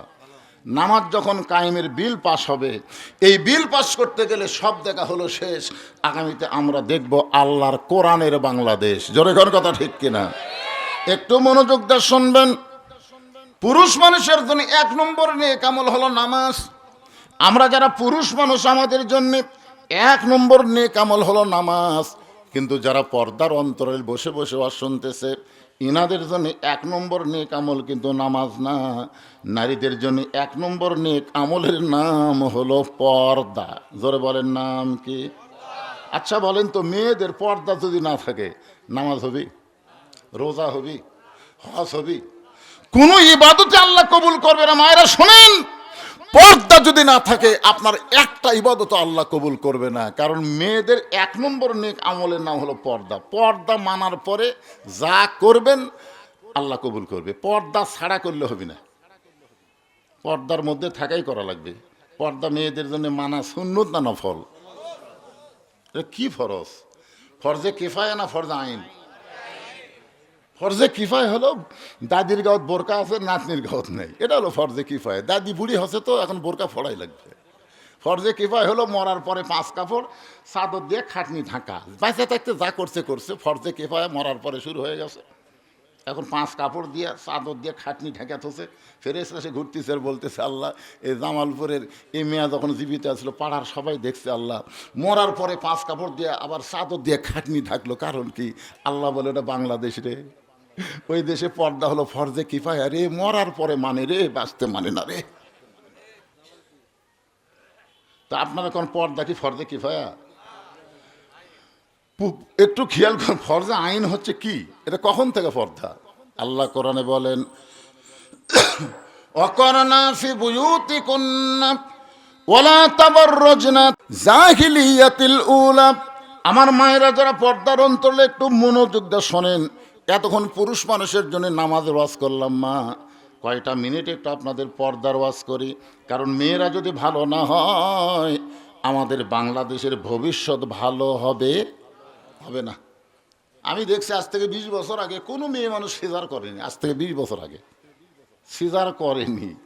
আর এখন এই সিজার আসার পরে থেকে কি যে হলো, একটা ভ্যানালার বউ পর্যন্ত সিজার। এই মানুষ মাইক আবার বম বম করতেছে, রে ভালোই ছিল, বম বম করে কেন? একটা ভ্যানালার বউ পর্যন্ত সিজার করতেছে। আপনার বলেন তো, আমাদের বউগুড়াতে যে সিজার করে, মেয়ে মানুষের সিজার কি মেয়ে ডাক্তারি করে? কি মনে হয়? একটা পুরুষ মানুষ একটা মেয়ে মানুষের পেট ফুট লাড়িয়া কাটতিছে, এটা কি পর্দার খিলাফ হচ্ছে? হচ্ছে না? একজন পর্দানিশী নারী বলবে দরকার হলে মরে যাবো, কিন্তু পর পুরুষের কাছে আমি সিজার করব না। আল্লাহকে তো মরা লাগবে না, তোর বাচ্চা নর্মালি হবি। জোরে খান কথা ঠিক কিনা? আমি খোঁজলা দেখছি বাংলাদেশের বড় ডাক্তারের বইয়ের সিজার লাগে না। যারা বড় বড় ডাক্তার এরা বউরে সিজার করে না, কারণ সিজার করলে বাচ্চারও ক্ষতি, সিজার করলে মায়েরও ক্ষতি। আর একটা জিনিস আমি খোঁজলা দেখছি, মৌলানার বাড়িতে কোনোদিন মিলাদ লাগে না। মৌলানার বাড়িতে মিলাদ লাগে না, এরা পরের বাড়িতে পড়ায় কিন্তু নিজের বাড়িতে হয় না। আর একটা জিনিস আমি খেয়াল করে দেখছি, পীরের বউ কোনোদিন মুরিদ হয় না। কারণ পীরের বউ জানে আমার পীর মাঝে মধ্যে মুরিদের বইয়ের দিকে চোখ মারে, এ লুচ্চার হাতে কে মুরিদ হবে রে। এই তিনটা জিনিস আপনারাও খেয়াল করে দেখবেন। 1 নম্বর হলো বড় ডাক্তারের বইয়ের সিজার লাগে না, 2 নম্বর হলো মৌলবীর বাড়িতে মিলাদ লাগে না, আর পীরের বউ মুরিদ হয় না। আমার মায়েদের জন্য বলতেছি, মা শোনেন, গভীর রাত্রে খাদিজাতুল কুবরা নবীর ডান হাত কানা বুকের মধ্যে নিয়ে ফোঁপায় ফোঁপায় কাঁদতেছে। আল্লাহ নবী ঘুম থেকে চেতন পাইছে। চেতন পাওয়ার পরে বলে, খাদিজা আপনি এমন করে কেন কাঁদতেছেন? খাদিজা বলে, রাসূলুল্লাহ যে কোনো সময় আমার মৃত্যু হবে। এটা কিন্তু প্রত্যেকটা মুসলমানেরই চিন্তা করা দরকার, যে কোনো সময়। একেবারে আপনাকে কখন মৃত্যু হবে? মাইকের সাউন্ডকে শোনা যাচ্ছে তো হুহা করেন না কেন? আমাদের সকলের মৃত্যু হবে যে কোনো সময়। এখানে একজন মানুষ দাঁড়ায় বলেন, হুজুর আমার বাড়ি সব চাইতে কাছে, আমি বাড়ি যাবার পারবই। দেখি একজন দাঁড়ান তো দেখি, এত কাছে আপনার বাড়ি, সেই বাড়ি যাওয়ার মতন শক্তি যদি আপনার ভিতরে না থাকে, তাহলে এত মশান মারতেছেন কেন? এত মশান, হ্যাঁ কি মশান? খালি এই কি দেখেন ভাই? কয় 6 তলার ভিত দিছি হুজুর, 3 তলা হসে হুজুর, রড বার করে থুছি, দেখতেছি হুজুর। 2 কান্দের 2 ফেরেশতা হলে, পাগলা উপর দিকে দেখিস না, অত মশান মারিস না, নিচের দিকে তাকা, নিচের দিকে তাকা। তোর বাড়ি 6 তলা না, তোর বাড়ি হলো নিচ তালা। ধরে কোন তালা? 1 তালাও না, 1 তালাও না, নিচ তালা। এত মশান কেন? খাদিজাতুল কুবরা বলতেছে, রাসূলুল্লাহ যে কোনো সময় আমার মৃত্যু হবে, আমার জন্য কি কোনো খোঁজ খবরই নাই? আমার জন্য কি আল্লাহর পক্ষ থেকে কোনো খোঁজ খবরই নাই? সঙ্গে সঙ্গে নবী খাদিজার কপালে একটা চুমা দে বলেন, খাদিজা ওই আল্লাহর শপথ করে বলতেছি, এই দুনিয়াতে 10 জন পুরুষকে আল্লাহ জান্নাতের সার্টিফিকেট দিয়েছে এবং 10 জন নারীকেও আল্লাহ জান্নাতের সার্টিফিকেট দিয়েছে। সুবহানাল্লাহ কন্যা কেন? আমার সাহাবীদের মধ্যে 10 জন পুরুষ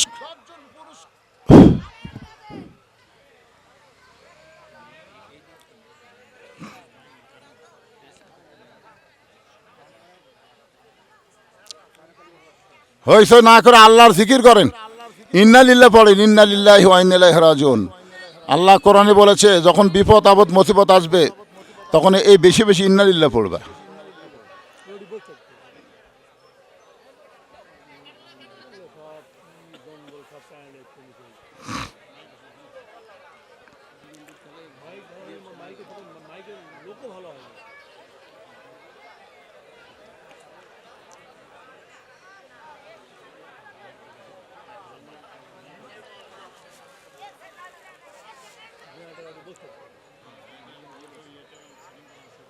হলে গোটা বাংলাদেশ সাইজ হবি, ধরে কারণ কি হবি, এখন হলো ব্যাসাইজা বাংলাদেশ। ব্যাসাইজা বাংলাদেশ আমরা আর চাই না তো, আমরা আগামীতে সাইজ চাই, ধরে কারণ কি চাই।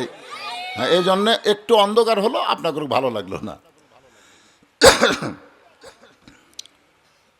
খাদিজাতুল কুবরা বলে, রাসূলুল্লাহ যে কোনো সময় আমার মৃত্যু হবে, যে কোনো সময়, আমার জন্য কি কোনো খোঁজ খবরই নাই। আল্লাহ রাসূল বললেন, খাদিজা আমার সাহাবীদের মধ্যে আল্লাহ 10 জন পুরুষকে জান্নাতের সার্টিফিকেট দিয়েছে, আবার 10 জন নারীকেও জান্নাতের সার্টিফিকেট দিয়েছে। 10 জনকে আল্লাহ জান্নাতের সার্টিফিকেট দিয়েছে বলে মনে করেন না যে 10 জনই জান্নাতি, তা কিন্তু না। আল্লাহ কোরআনে বলেছেন, রাদিয়াল্লাহু আনহুম ওয়ারাদু আন যালিকা লিমান খাশিয়া রাব্বাহ। আল্লাহ নবীর সাহাবী যারা বিনা হিসাবে জান্নাতি, তারা জোরে কোন সুবহানাল্লাহ, সবাই জান্নাতি সবাই। কিন্তু এই 10 জনকে আল্লাহ তাআলা বিশেষ সার্টিফিকেট দিয়েছে। পুরুষের মধ্যে 1 নম্বর হলো আবু বকর সিদ্দিক, 2 নম্বর হযরত ওমর, 3 নম্বর ওসমান, 4 নম্বর আলী, 5 নম্বর আব্দুর রহমান ইবনে আউফ, 6 নম্বর জুবাইর, 7 নম্বর তালহা, 8 নম্বর সাদ ইবনে আবি ওয়াক্কাস, 9 নম্বর আবু সাইদ, আর 10 নম্বর হলো উবাদা ইবনুল জাররাহ। এ 10 জনই হলেন আশারে মুবাশশারা। সুবহানাল্লাহ বললেন না? তাবলিগে দিন কিতাবের মধ্যে ইমাম গাজ্জালি উল্লেখ করেছেন, এই 10টা সাহাবীর নাম অনায়াসে সবসময় যারা মুখস্থ বলবার পারে, মুখস্থ বলতে বলতে সাহাবীদের প্রতি তাদের একটা মহব্বত হবে। ওই লোকটা যখন মৃত্যুর বিছানায় পড়ে যাবে, এই 10টা সাহাবীর রুহানি তাওয়াজ্জুহ আল্লাহ তার প্রতি নাজিল করে তার জবানে ঈমানের কলেমা জারি করে দিবে। এই যে আয়াত আছে, ইয়া আইয়ুহাল্লাযীনা আমানুত্তাকুল্লাহা ওয়া কুনু মা'আস সাদিকিন, সত্যবাদীদের সাথী হবার গেলে সত্যবাদীদের নাম মুখস্থ রাখার দরকার আছে না নাই? কতক্ষণ আছে না নাই? নবীর তো অনেক সাহাবী, কিন্তু তার মধ্যে 10 জনকে আল্লাহ বিশেষভাবে একের সার্টিফিকেট দিয়ে দিছে। এই 10টার নাম মনে রাখার দরকার আছে না নাই? আল্লাহ রাসূল বললেন, খাদিজা পুরুষের মধ্যে 1 নম্বর জান্নাতে হলেন আবু বকর, আর নারীদের মধ্যে 1 নম্বর জান্নাতে হলেন খাদিজাতুল কুবরা। যেই মাত্র নবী বলেছেন নারীদের মধ্যে 1 নম্বর জান্নাতে হলো খাদিজাতুল কুবরা, সঙ্গে সঙ্গে খাদিজা মুস্কি মুস্কি হাসতেছে। আল্লাহ রাসূল খাদিজার কপালে চুম্বন দিয়ে বলে, খাদিজার হাঁটুর সঙ্গে হাঁটু লাগায় বলে, খাদিজা এই মুহূর্তে আমি আর নবী নাই, এই মুহূর্তে আমি স্বামী হয়ে আপনার কাছে জানতে চাই, পুরুষের মধ্যে 2 নম্বর জান্নাতি হলো ওমর হয়, তাহলে নারীদের মধ্যে 2 নম্বর জান্নাতি কে হলে ভালো হয়? খাদিজা বলতেছে, ইয়া রাসূলুল্লাহ আমি বলতে পারবো না, আল্লাহ এবং আল্লাহ রাসূল ভালো জানি। সুবহানাল্লাহ কন্যা। আল্লাহ রাসূল বললেন, আমি একটু আপনার কাছে জানতে চাই, নবী হিসাবে না স্বামী হিসাবে জানতে চাই, যে পুরুষের মধ্যে 1 নম্বর আবু বকর, 2 নম্বর উমর, 3 নম্বর ওসমান, তাহলে নারীদের মধ্যে 1 নম্বর খাদিজা, 2 নম্বর কার নাম হলে ভালো হয়? খাদিজা বলতেছেন, ইয়া রাসূলুল্লাহ আমার কাছে যখন শুনতে চান, তাহলে 2 নম্বরে আমার কলিজার টুকরা ফাতেমা হলে ভালো হয়। আল্লাহ রাসূল মুস্কি হাসিতে বললেন, আমার মাধ্যমে আল্লাহ আপনাকে 4টা মেয়ে দিছে, নবীর মাধ্যমে খাদিজার পেট থেকে 4টা মেয়ে হচ্ছে। ধরে কোন কয়টা? সবচাইতে বড় মেয়ের নাম হলো জয়নাব, জয়নাবের পরে যার জন্ম হয়েছে তার নাম হলো রুকিয়া, রুকিয়ার পরে যার জন্ম হয়েছে তার নাম হলো কুলসুমা, সর্বশেষ ছোট মেয়েটার নাম হলো ফাতেমা। রাসূল বলে, খাদিজা অন্য 3টা মেয়ের নাম না বলে আপনি সবচাইতে ছোট মেয়ে ফাতেমার নাম কেন 2 নম্বরের জন্য বললেন? খাদিজা বলতেছেন, ইয়া রাসূলুল্লাহ আপনি বাবা, আপনি বুঝতে পারবেন না, আপনি বাবা, আপনি বুঝতে পারবেন না কোন সন্তান কেমন, এটা বাবা জানে না, এটা জানি তার মা। সুবহানাল্লাহ কন্যা ঘ্যান। আজকে যে সন্তানগুলো রাস্তায় রাস্তায় ঘুরতেছে, কোরআনের মাহফিলে বসে নাই, এদের কামই হলো খালি ঘোরাঘুরি, এরকম সন্তান আছে না নাই? আপনারা বলেন তো, যে সন্তান বেশি ঘোরে, কেন ঘোরে এটা কেউ না জানলেও ওর মাও জানবে। কিন্তু যদি জিজ্ঞাসা করেন, কেমন আপনার ছেলে গোটা পাড়া খালি ঘোরে, এ ঘোরার কারণ কি? তখন মেয়েটা বলবে, উনি তখন পেটতা ছিল না, তখন আমি অকলে গোটা পাড়া ঘুরিছি, ওই পেটের মধ্যেই ঘোরনি ব্যারাম পাশে। শোনেন একটা কথা শোনেন, মেয়েদের পেটে বাচ্চা আসার সাথে সাথে মেয়েদের অসুখ আল্লাহ বন্ধ করে দেয়। প্রতি মাসে 3 দিন 5 দিন 7 দিন একটা করে অসুখ নাই। এই অসুখ হলে নামাজ পড়া যাবে, এই অসুখ হলে রোজা রাখা যাবে, এই অসুখ হলে কোরআন শরীফ স্পর্শ করা যাবে না। কিন্তু যখনই বাচ্চা পেটে আসে আল্লাহ মাসিক ব্যারাম বন্ধ করে দেওয়ার কারণ কি জানেন? যে বাচ্চার পেটে যে বাচ্চা আছে, মায়ের ইবাদতের সাথে পেটের বাচ্চার আল্লাহ সম্পর্ক করে দেয়, যার কারণে মাসিক বন্ধ, ইবাদত করতে যেন কোনো কমতি না হয়। আমার কথাকে বুঝতে পারলেন? মাসে 3 দিন যদি অসুখ হয় তার নামাজ পড়া যাবে, রোজার মাসে 3 দিন অসুখ হলে রোজা রাখা যাবে না। এই জন্য পেটে বাচ্চা আসা মাত্রই অসুখটা বন্ধ করে দেয়। বাবাই আনন্দে মাতিয়া সাগরে ভাসাইয়া সেই যে চইলা যায় খবর লয় না, মাজন ধরিয়া উদরে কতই যতন করে, ধরিয়া উদরে কতই যতন করে, 10 মাস পরে পায় প্রসবের বেদনা, এমন দরদি ভাবে কেউ হবে না আমার মা গো। মায়ের পেটে বাচ্চা আইছে, বাচ্চার বয়স হচ্ছে 4 মাস। কয় মাস? এখন মা রুকুর থেকে যেই শেষ দাঁত গেছে, পেটের বাচ্চা পেটের মধ্যে চাপ খাচ্ছে। ফেরেশতারা বলতেছে, আল্লাহ দেখো তোমার বান্দি তোমাকে সেজদা করতে গিয়ে পেটের বাচ্চা পেটের মধ্যে চাপ খেলো, বাচ্চার কি কষ্ট হয় না? আল্লাহ বলে, ফেরেশতা সাক্ষী থাক, যেই মা পেটে বাচ্চা নিয়ে নামাজ পড়তেছে, এই মা শুধু নিজে নামাজ পড়তেছে না, পেটের বাচ্চাকেও নামাজের ট্রেনিং দিয়ে দিচ্ছে। ধরে কেন সুবহানাল্লাহ। পেটে বাচ্চা নিয়ে মা যখন রোজা থাকে, আপনারা বলেন তো মায়ের নারীর সাথে বাচ্চার খাওয়ার সম্পর্ক নাই? কিন্তু মা খায় না, বাচ্চাও খায় না, তার মধ্যে মা একলা রোজা নাই, পেটের বাচ্চাও রোজার ট্রেনিং পাচ্ছে। এই দুনিয়াতে আসার পরে অনেক ছেলেরা কয় 11 মাসে আমার খিদা লাগে না, রোজার মাসে হাইরে খিদা লাগে। কারণ কি? উনি যখন পেটে আসছিল আর মা রোজা ছিল না, যার কারণে বার হয়ে রোজা থাকে না। এই জন্য একজন নেপোলিয়ন বলেছে, খ্রিস্টান, যে একটা ভালো যদি সন্তান চাও তাহলে ভালো একটা মায়ের দরকার। ধরে কারণ কিসের দরকার? ভালো একটা বাপের দরকার নাই তো। আল্লাহর একজন মস্ত বড় নবী, নাম হচ্ছেন ইয়াকুব নবী। ধরে কারণ কি নবী? ইয়াকুব নবী নির্জনে বসে আল্লাহর কাছে কান্দে আর বলে, আল্লাহ আমাকে তুমি 12টা সন্তান দিলে, এই 2টা সন্তানই এত ভালো, আর এই 10টা এত পাজি কেন হলো? আমি নবী হয়ে জন্ম দিলাম, আমার 2 সন্তান ভালো আর 10টা খারাপ কেন হলো? আল্লাহ বলে, একুব তোমার বউ কয়টা? একুব বলতে, আমার বউ তো 2টা। তোমার যে বউ ভালো, এই বউয়ের পেট থেকে 2টা সন্তান বনিয়ামিন ইউসুফ ভালো হয়েছে, আর তোমার যে বউ খারাপ, ওই পেট থেকে যে 10টা বাড়াছে এরা খারাপ হয়েছে। তার মানে বোঝা গেল নবী হয়ে জন্ম দিলে হবে না, মাও ভালো হওয়া লাগবে। ধরো এখন কি ভালো হওয়া লাগবে? মাও। আমার মায়েরা যারা পর্দার অন্তর আছেন, একটু মনোযোগ দিয়ে শুনবেন। খাদিজাতুল কুবরা বলে, রাসূলুল্লাহ আপনি বাবা হওয়ার কারণে বুঝতে পারবেন না কোন সন্তান কেমন, এটা বাবা জানে না, এটা জানে হলো আমার মা। খাদিজা বলে, রাসূলুল্লাহ যখন জয়নাব আমার পেটের মধ্যে ছিল, আমার পেটটা উঁচু হয়েছিল, আমার পেটের মধ্যে ওজন হয়েছিল, আমার মেয়ে জয়নাব যখন দুনিয়াতে ভূমিষ্ঠ হইল, আমি খাদিজা তখন প্রসব ব্যথা পাইছি।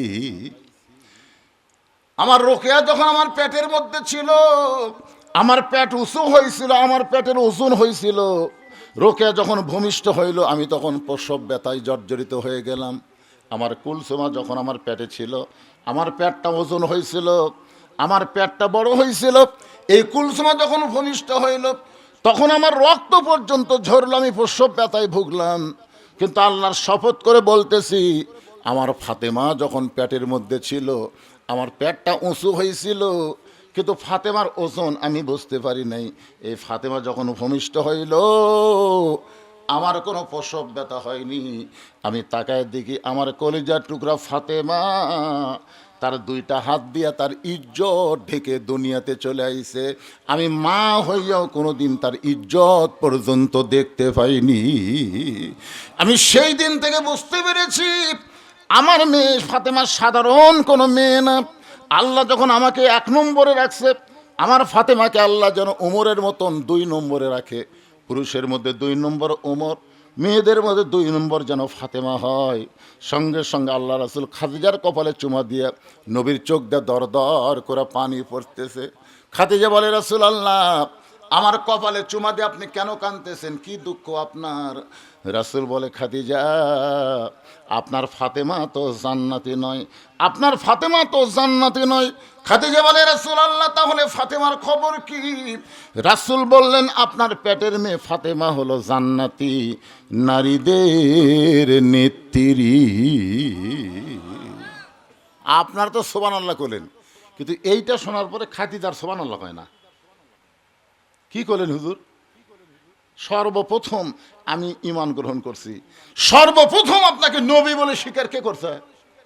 এই দুনিয়ার কেউ যখন আপনাকে নবী বলে স্বীকার করে নাই, সর্বপ্রথম আমি খাদিজা আপনাকে নবী বলে স্বীকার করছি। যত সম্পদ ছিল সব আল্লাহ দিয়ে দিছি, ইসলামের জন্য আমি কি করিনি? আর আল্লাহ আমাকে বাদ দিয়ে আমার পেটের মেয়ে ফাতেমাকে নেত্রী বানালো। নেত্রী আমাকে বানান যায় না? মানে নেত্রী হওয়ার জন্য সবাই আশা করে, জোরে কোন ঠিক কিনা? এই যে একজন নেত্রী আছিল, আর এক নেত্রীকে জেলের মধ্যে ঢুকালো, অন্যায়। এতিমের মাল বলে ভোগ করছে, এতিমের মাল ভোগ করবি, যাই এতিম লালন পালন করছে। তারেক যে আরাফাত, এরা কি এতিম ছিল না? যে এতিম লালন পালন করছে, তাই বলে এতিমের মাল ভোগ করবি। সমস্ত টাকা ব্যাংকত আছে, 2 কোটি এখন 12 কোটি হয়ে গেছে। এই যে একটা মিথ্যা অজুহাতে নেতৃত্ব টিকার জন্য, এই মেয়ে মানুষের কলজা ভরা হিংসা থাকার জন্য একটা ভালো মানুষ দেশ নেত্রীকে অন্যায়ভাবে জেলখানা বন্দি করে। এটা কথা কন না কেন ভাইজান? কারণ শহীদ প্রেসিডেন্ট জিয়াউর রহমান, খালেদা জিয়া নিয়ে বাংলাদেশের কোনো দলের সমালোচনা নেই, এক আওয়ামী লীগ ছাড়া। আমার কথা কি বুঝতে পারলেন? হ্যাঁ, বেগম জিয়া আলেমদের কত মহব্বত করছে আপনারা জানেন, আলেমদের কত মহব্বত করছে। একটু মনোযোগ দিয়ে শুনবেন। খাদিজা হলো মা, ফাতেমা হলো মেয়ে। মাকে আল্লাহ 1 নম্বর জান্নাতি, আর মেয়েকে আল্লাহ বানাইছে জান্নাতি নারীদের নেত্রী। সঙ্গে সঙ্গে খাদিজা নবীর হাতটা বুকের মধ্যে চেপে ধরে বললেন, ইয়া রাসূলুল্লাহ, কোন আমলের কারণে আমাকে বাদ দিয়া আমার পেটের মেয়ে ফাতেমাকে আল্লাহ জান্নাতের নেত্রী বানালো? এটা যতক্ষণ আপনি না বলবেন ততক্ষণ আপনার হাত আমি ছাড়ব। মেয়ে মানুষের জিদ বেশি না কম?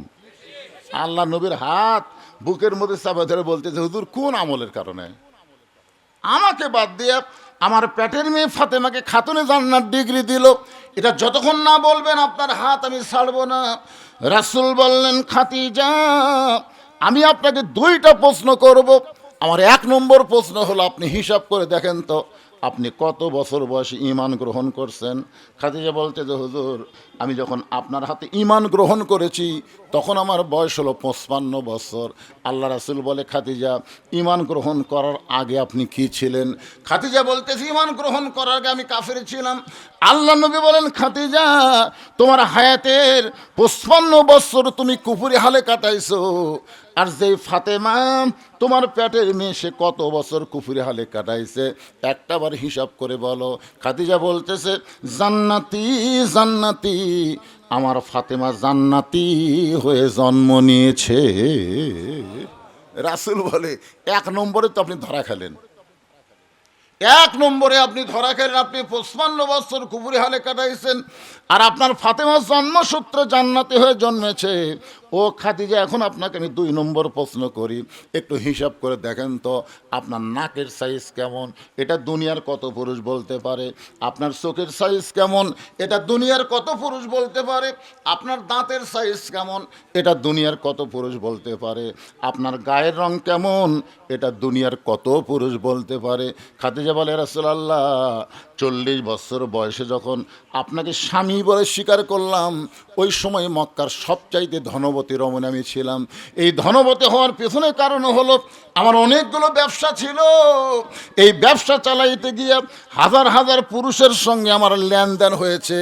পুরুষের সঙ্গে কাজ কারবার করার কারণে অনেক পুরুষ খাদিজার নাকের সাইজ কেমন বলতে পারে, অনেক পুরুষ খাদিজার চোখের সাইজ কেমন বলতে পারে, অনেক পুরুষ খাদিজার মুখের সাইজ কেমন বলতে পারে, অনেক পুরুষ খাদিজার গায়ের রং কেমন বলতে পারে। রাসূল বলে, খাদিজা এখন আপনি বলেন তো আপনার পেটের মেয়ে ফাতেমার নাকের সাইজ কেমন, মুখের সাইজ কেমন, গায়ের রং কেমন? এটা দুনিয়ার কত পুরুষ বলতে পারে? খাদিজা বলতে যে, পর্দানিশী আমার ফাতেমা পর্দার ভিতরে জন্ম নিয়েছে। আল্লাহ রাসূল বলে, খাদিজা আপনি মা হয়ে শুধু বলতে পারবেন ফাতেমা পর্দার মধ্যে জন্ম নিয়েছে, কিন্তু আমি বাবা নবী হয়ে বলতেছি ফাতেমা শুধু পর্দা পর্দার মধ্যে জন্ম নেয় নাই, ফাতেমা পর্দার মধ্যে বড় হবে, এমনকি শেষে ফাতেমা পর্দার ভিতরে এই দুনিয়া থেকে বিদায় নিবে। গভীর রাত্রে হযরত আলীর বুকের মধ্যে মাথা দিয়ে নবীজির কলিজার টুকরা ফাতেমা কাঁদতেছে। হযরত আলী চমকে বলে, ফাতেমা, আজকে হঠাৎ গভীর রাত্রে এমন করে আপনি কাঁদেন কেন? ফাতেমা বলে, স্বামী গো, আপনি কি জানেন আল্লাহ তাআলা আমার দোয়া কবুল করছে? যেই মাত্র কইছে আল্লাহ আমার দোয়া কবুল করছে, আলী মুস্কি মুস্কি হেসে বলে, পাগলি রে, আল্লাহ যদি দোয়া কবুল করে তাহলে আনন্দ করো, কান্দ কেন? ফাতেমা বলে, স্বামী কি দোয়া আল্লাহ কবুল করছে এটাকে আপনি শুনবেন না? আলী বলে, কি দোয়া আল্লাহ কবুল করলো? ফাতেমা বলতেছে, আমি সব সময় আল্লাহর কাছে বলতাম, আল্লাহ আমাকে পর্দার মধ্যে মৃত্যু দিও। আমি জানতে পারলাম আল্লাহ আমার দোয়া কবুল করে আমাকে পর্দার মধ্যে মৃত্যু দিবে। আলী মুস্কি মুস্কি হাসের বলে, পাগলি রে, যে সারা জীবন পর্দার মধ্যে থাকছে, আল্লাহ তাকে পর্দার মধ্যে মৃত্যু দিবে, এতে আনন্দ হওয়ার কথা, কান্দ কেন? ফাতেমা বলে, স্বামী সেই মৃত্যুটা কবে হবে এইটা কি আপনি শুনবেন না? আলী বলে, ফাতেমা, দুনিয়ার কোনো মানুষ মৃত্যুর কথা বলতে পারে না, কে কখন মরবে এটা কেউ জানে না। ফাতেমা বলে, আল্লাহ পাক আমারে জানাইছে আজকে গভীর রাত্রে আমার মৃত্যু হবে। যেই মাত্র কইছে আল্লাহ পাক আমারে জানাইছে আজকে গভীর রাত্রে আমার মৃত্যু হবে, গাছের গোড়া কাটলে গাছটা যেমন পড়ে যায়, হযরত আলী তেমনি পড়ে গেলেন ঘরের মাঝায়। ফাতেমা চোখের পানি মুছে মুসকি মুসকি হেসে ওই স্বামীর মাথাটা উরাতের ওপরে নিয়ে কপালে একটা চুমা দিয়ে বলে, স্বামী গো, এমন করে আপনি কাঁদবেন না, কারণ আমার বাবার মুখে আমি শুনেছি আপনি হলেন আসাদুল্লাহিল গালিব। আমার বাবার মুখে শুনেছি আনা মাদিনাতুল ইলমি ওয়া আলী ও বাবুহা। আমার বাবা আল্লাহ নবী বলেছেন পৃথিবীর শ্রেষ্ঠ বীরের নাম হলো হযরত আলী, আর পৃথিবীর শ্রেষ্ঠ জ্ঞানী হলেন হযরত আলী। জোরে কান সুবহানাল্লাহ। গোটা পৃথিবীর মধ্যে কিয়ামত পর্যন্ত হযরত আলীর মতন বীরের আর জন্ম হবে না। কিয়ামত পর্যন্ত হযরত আলীর মতন কোনো জ্ঞানী আর জন্ম নিবে। আল্লাহ রাসূল যখন মদিনার প্রেসিডেন্ট ছিলেন ওই সময় শিক্ষামন্ত্রী ছিলেন হযরত আলী। জোরে কান সুবহানাল্লাহ। আবু বকর রাদিয়াল্লাহু যখন মদিনার খলিফা ছিলেন ওই সময় শিক্ষামন্ত্রী হলেন হযরত আলী। ওমর ফারুক যখন মদিনার খলিফা ছিলেন ওই সময় শিক্ষামন্ত্রী হলেন হযরত আলী। ওসমান গনি যখন মদিনার খলিফা ছিলেন ওই সময় শিক্ষামন্ত্রী হলেন হযরত আলী। খলিফা পাল্টায় কিন্তু শিক্ষামন্ত্রী পাল্টায় না। কি বুঝলেন? শিক্ষামন্ত্রী যদি সঠিক ব্যক্তিকে দেওয়া হয় তাহলে প্রাইমারির জন্য ভিক্ষা করা লাগতে পারে 90% মুসলমানের দেশে, ইবতেদায়ী হাফেজি মাদ্রাসার জন্য ভিক্ষা করা লাগবে না। কারণ রাসূল বলেছেন, খায়রুকুম মান তাআল্লামাল কুরআনা ওয়া আল্লামাহ। ওই ব্যক্তির চাইতে দামি সম্মানী কোনো ব্যক্তি নাই যে কোরআন শিখেছে অপরকে কোরআনের শিক্ষা দেয়। আপনাদের এই জামালপুর আশেপাশে প্রাইমারি আছে না নাই? প্রাইমারি নাই? আচ্ছা, জামালপুর আশেপাশে নাই, কোনটিও নাই? সেই প্রাইমারির জন্য কোনোদিন এরকম মানুষের চাওয়া লাগে? আপনারা যে হালখাতা করছেন হালখাতা করা লাগে? মাস গেলে এমনি হেড স্যার বেতন খালি করা টাকা ব্যাংক থেকে আসে পারে। তো 90% মুসলমানের দেশে এমন শিক্ষামন্ত্রী আমরা পাইছি যে সংসদে জেনারেল শিক্ষার উপর বাজেট চায়, কোরআনের শিক্ষার উপর কোনো কথা নাই। কথা বলেন না কেন ভাইজান? তো এখন যদি আমরা কোরআন লিয়া সংসদে যাবার চাই তখন সাইড থেকে দুই একটা নেতা চোখ চুলকায় আর গা চুলকায়, হুজুর ফেতরা খায় হুজুর হলেন আর সেই কোরআন লিয়ে উঠে যাবার চান। মানে আমাদের শিক্ষা কাঠামোটা দুর্বল হয়ে গেছে। এই জন্য আগামীতে এমন একজন মানুষকে আমরা শিক্ষামন্ত্রী চাই আল্লাহর কোরআন নবীর হাদিস সম্পর্কে যার জ্ঞান আছে। জোরে কোন ঠিক কিনা ভাই? শালার কিছুই বোঝে না। নাস্তিকদের বানায় শিক্ষামন্ত্রী, আগডম বাগডম ঘোলানো সাজে ঢাক ঢোলক ঝাঁঝর বাজে, বাঁচতে বাঁচতে চললো ঢুলি গেল কমলা ফুলি। আপনারা বলেন তো এর মধ্যে একটা কথা সত্যি আছে? কথা কন না কেন?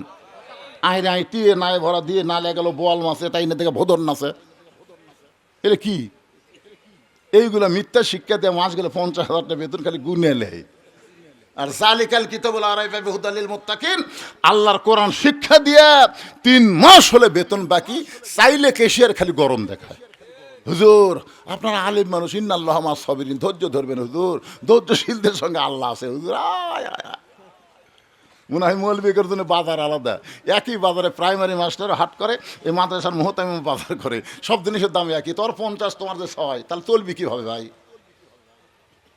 তারপরেও চলতেছে শুধুমাত্র আল্লাহর কোরআনকে ভালোবাসার কারণে।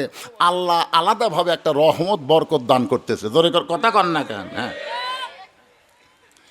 ফাতেমার স্বামীর কপালে চুমা দিয়ে বলতেছেন, আপনি হলেন পৃথিবীর সবচাইতে বড় বীর, আর আপনি হলেন পৃথিবীর সবচাইতে বড় জ্ঞানী। বড় বীর হয়ে বইয়ের মরার খবর শুনে আপনি এমন করে পড়লেন কেন? আপনি কি জানেন না এই দুনিয়া থাকার জায়গা না, আসলে যাইতে হবে।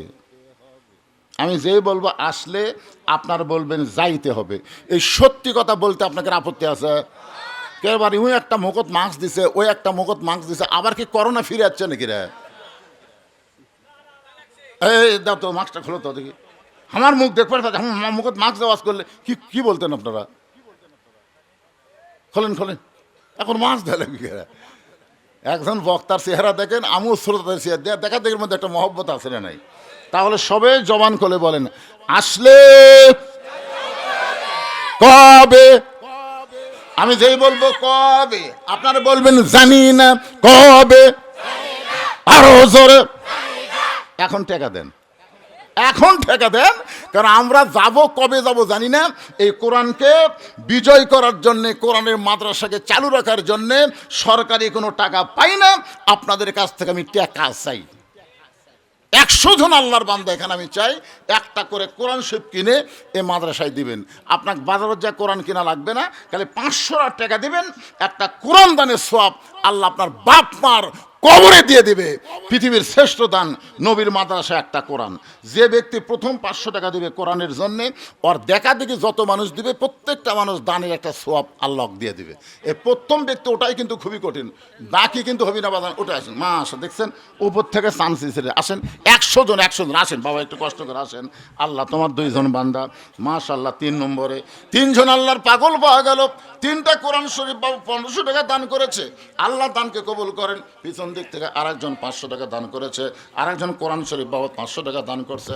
এই টেজ এমন হয়ে করছে, একজন এখানে বসেন, আসেন। আল্লাহ তোমার বান্দার কেউ উঠবেন না। আপনার যদি 500 না পারেন 10-20 টাকা করে ব্যাগের মধ্যে দিবেন, সেটা পারবেন না? জামাত ইসলামের থেকে 12,000 টাকা। কি কথা রে ভারে, লিল্লাহে তাকবীর। জামাত ইসলামের পক্ষ থেকে 24টা কোরআন শরীফ বাবদ 12,000 টাকা ধরে বলেন মারহাবা। টাকা নিয়ে যান অন্য সাইড না মারে, বিশ্বস্ত লোক পাঠান। আরেকজন আল্লাহর বান্দা কোরআন শরীফ বাবদ 500 টাকা দান করেছে। আল্লাহ দানকে কবুল করেন। আল্লাহ নেক নিয়ত নেক আশা পরাক আল্লাহুম্মা আমিন। এটা কি রে? এটা কি? ও বাক্স, মাশাআল্লাহ ভালো সিস্টেম করছে। শরম নাই, কোনো শরম নাই বাবা। আপনার যদি 100 দেন, 200 দেন, কোনো শরম নাই। যা পারবেন আল্লাহর রাস্তায় নবীর মাদ্রাসাকে মহব্বত করে দান করবেন। আল্লাহর একজন 500 টাকা দান করেছে কোরআন শরীফ বাবদ। আল্লাহ দানকে কবুল করেন। আল্লাহ নেক নিয়ত নেক আশা পরাক আল্লাহুম্মা আমিন। এই বাচ্চা হাফেজ, কি কথা? এই আগায় ধরে এই এত পুচকে করে। আচ্ছা, এই ছেলে 30 পারা কোরআনের হাফেজ, এর মাথাতে একটু পাগড়ি দেওয়া লাগবে, বুঝলেন? আপনার যারা একজন ওঠেন না, একজনও লড়াচড়া করবেন না। একটা হাফেজের মাথার পাগড়ি দেওয়া দেখলে এই হাফেজের ওসিলায় আল্লাহ আমাকে জান্নাত দিয়ে দেবে। এই জন্য সবাই দেখেন। তারপর আমার বাকি আলোচনা আছে, তারপরে আজকের মাহফিলের অতিথিবৃন্দ আছে, তারা আপনাদের একটু শুভেচ্ছা বক্তব্য দেবেন। আমার আবুল বাসার ভাই তো সেই ওয়াজ করে, হুজুরের চাইতে ভালো। একজন মা এতিম, বাবার জন্য দোয়া চাই। 2টা কোরআন শরীফ বাবদ 1000 টাকা দান করেছে। আল্লাহ দানকে কবুল করেন আল্লাহুম্মা আমিন। এখানে লেখছে হুজুর মাদ্রাসা কমিটির সভাপতি, সেক্রেটারি, ক্যাশিয়ার সহ আরও যারা আছেন তারা কে কি দিবেন তা স্টেজেই একটু কালেকশন করার চেষ্টা করেন। ইলাহা ইল্লাল্লাহু ওয়াহদাহু লা শারীকা লাহু ওয়া আশহাদু আন্না মুহাম্মাদান আবদুহু ওয়া রাসূলুহু আল্লাযী أرسل رسوله بالحق بشيرا ونذيرا وداعيا إلى الله بإذنه وسراجا منيرا. فقد قال الله تعالى في كلامه المجيد والفرقان الحميد জবান খুলে সকলে পড়েন আউযু বিল্লাহি মিনাশ শাইতানির রাজিম বিসমিল্লাহির রহমানির রহিম والعصر إن الإنسان لفي خسر إلا الذين آمنوا وعملوا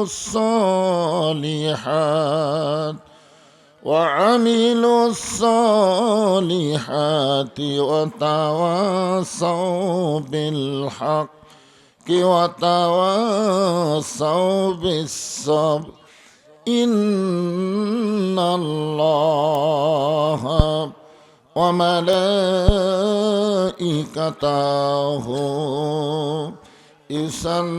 يصلون على النبي يا أيها الذين آمنوا صلوا عليه وسلموا تسليما. اللهم صل على محمد وعلى آل محمد كما صليت على إبراهيم وعلى آل إبراهيم إنك حميد مجيد.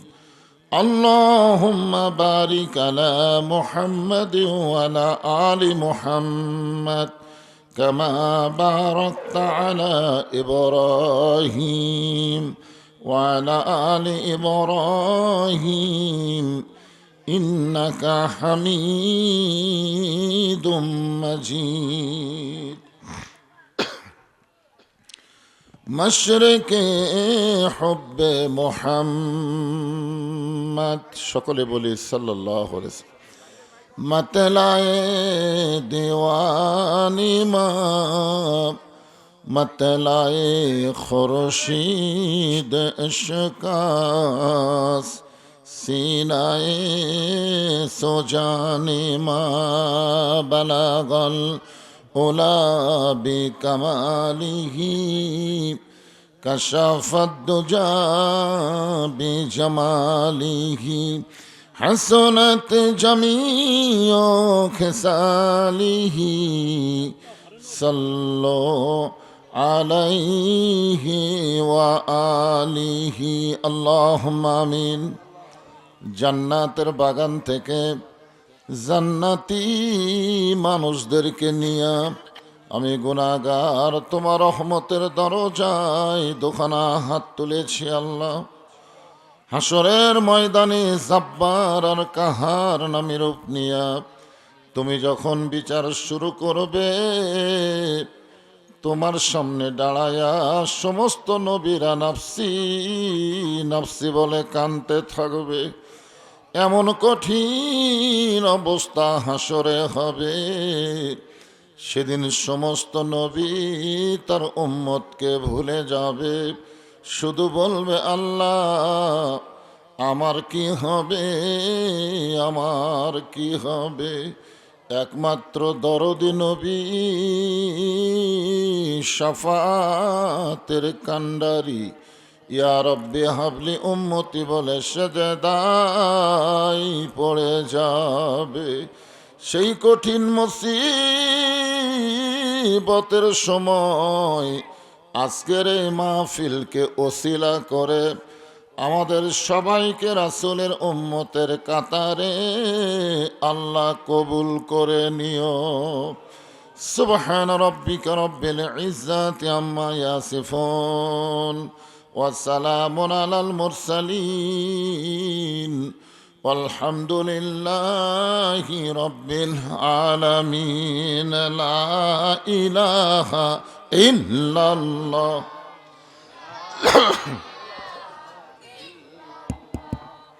لا إله إلا الله لا إله إلا الله لا إله إلا الله لا إله إلا الله لا إله إلا الله যার দিলে আছে আমার আল্লাহর ভয়, যার মনে আছে আল্লাহর ভয়, আল্লাহ আল্লাহ সব সময় আহার নিদ্রা ভালো লাগে না, এই দুনিয়া ভালো লাগে না, ভালো লাগে শুধু আল্লাহ লা ইলাহা ইল্লাল্লাহ লা ইলাহা। মহব্বত আল্লাহর জিকির সকলেই করেন লা ইলাহা ইল্লাল্লাহ লা ইলাহা ইল্লাল্লাহ মুহাম্মাদুর রাসূলুল্লাহ। সকলেই বলি সাল্লাল্লাহু আলাইহি ওয়াসাল্লাম। এত সুন্দর যন্ত্র কিন্তু সাউন্ড তো ক্লিয়ার না। কি সব টানাটানি টিপাটিপি নিয়েছে, চ্যান চ্যান করতেছে, সাউন্ডটা ক্লিয়ার করো।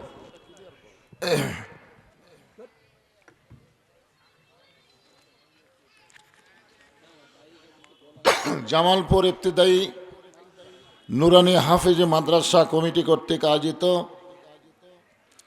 আজকের এই সান্ধ্যকালীন তাফসিরুল কোরআন মাহফিল, আল্লাহ তাআলা যিনাকে সম্মানিত সুধীজন, সম্মানিত ওলামায়ে কেরাম, আজকের এই মাহফিলে আমার সামনে আপনাদের মাঝে মাঝে যে সমস্ত আলেম ওলামা বসে আছেন, মঞ্চে আছেন, আমার আগে যিনারা কোরআন হাদিসের আলোকে অত্যন্ত গুরুত্বপূর্ণ আলোচনা করে আপনাদেরকে শুনাইছেন, আলেম ওলামা সহ আজকের মাহফিলের বক্তাগণকে অন্তরের অন্তঃস্থল থেকে আমি শুভেচ্ছা জ্ঞাপন করছি।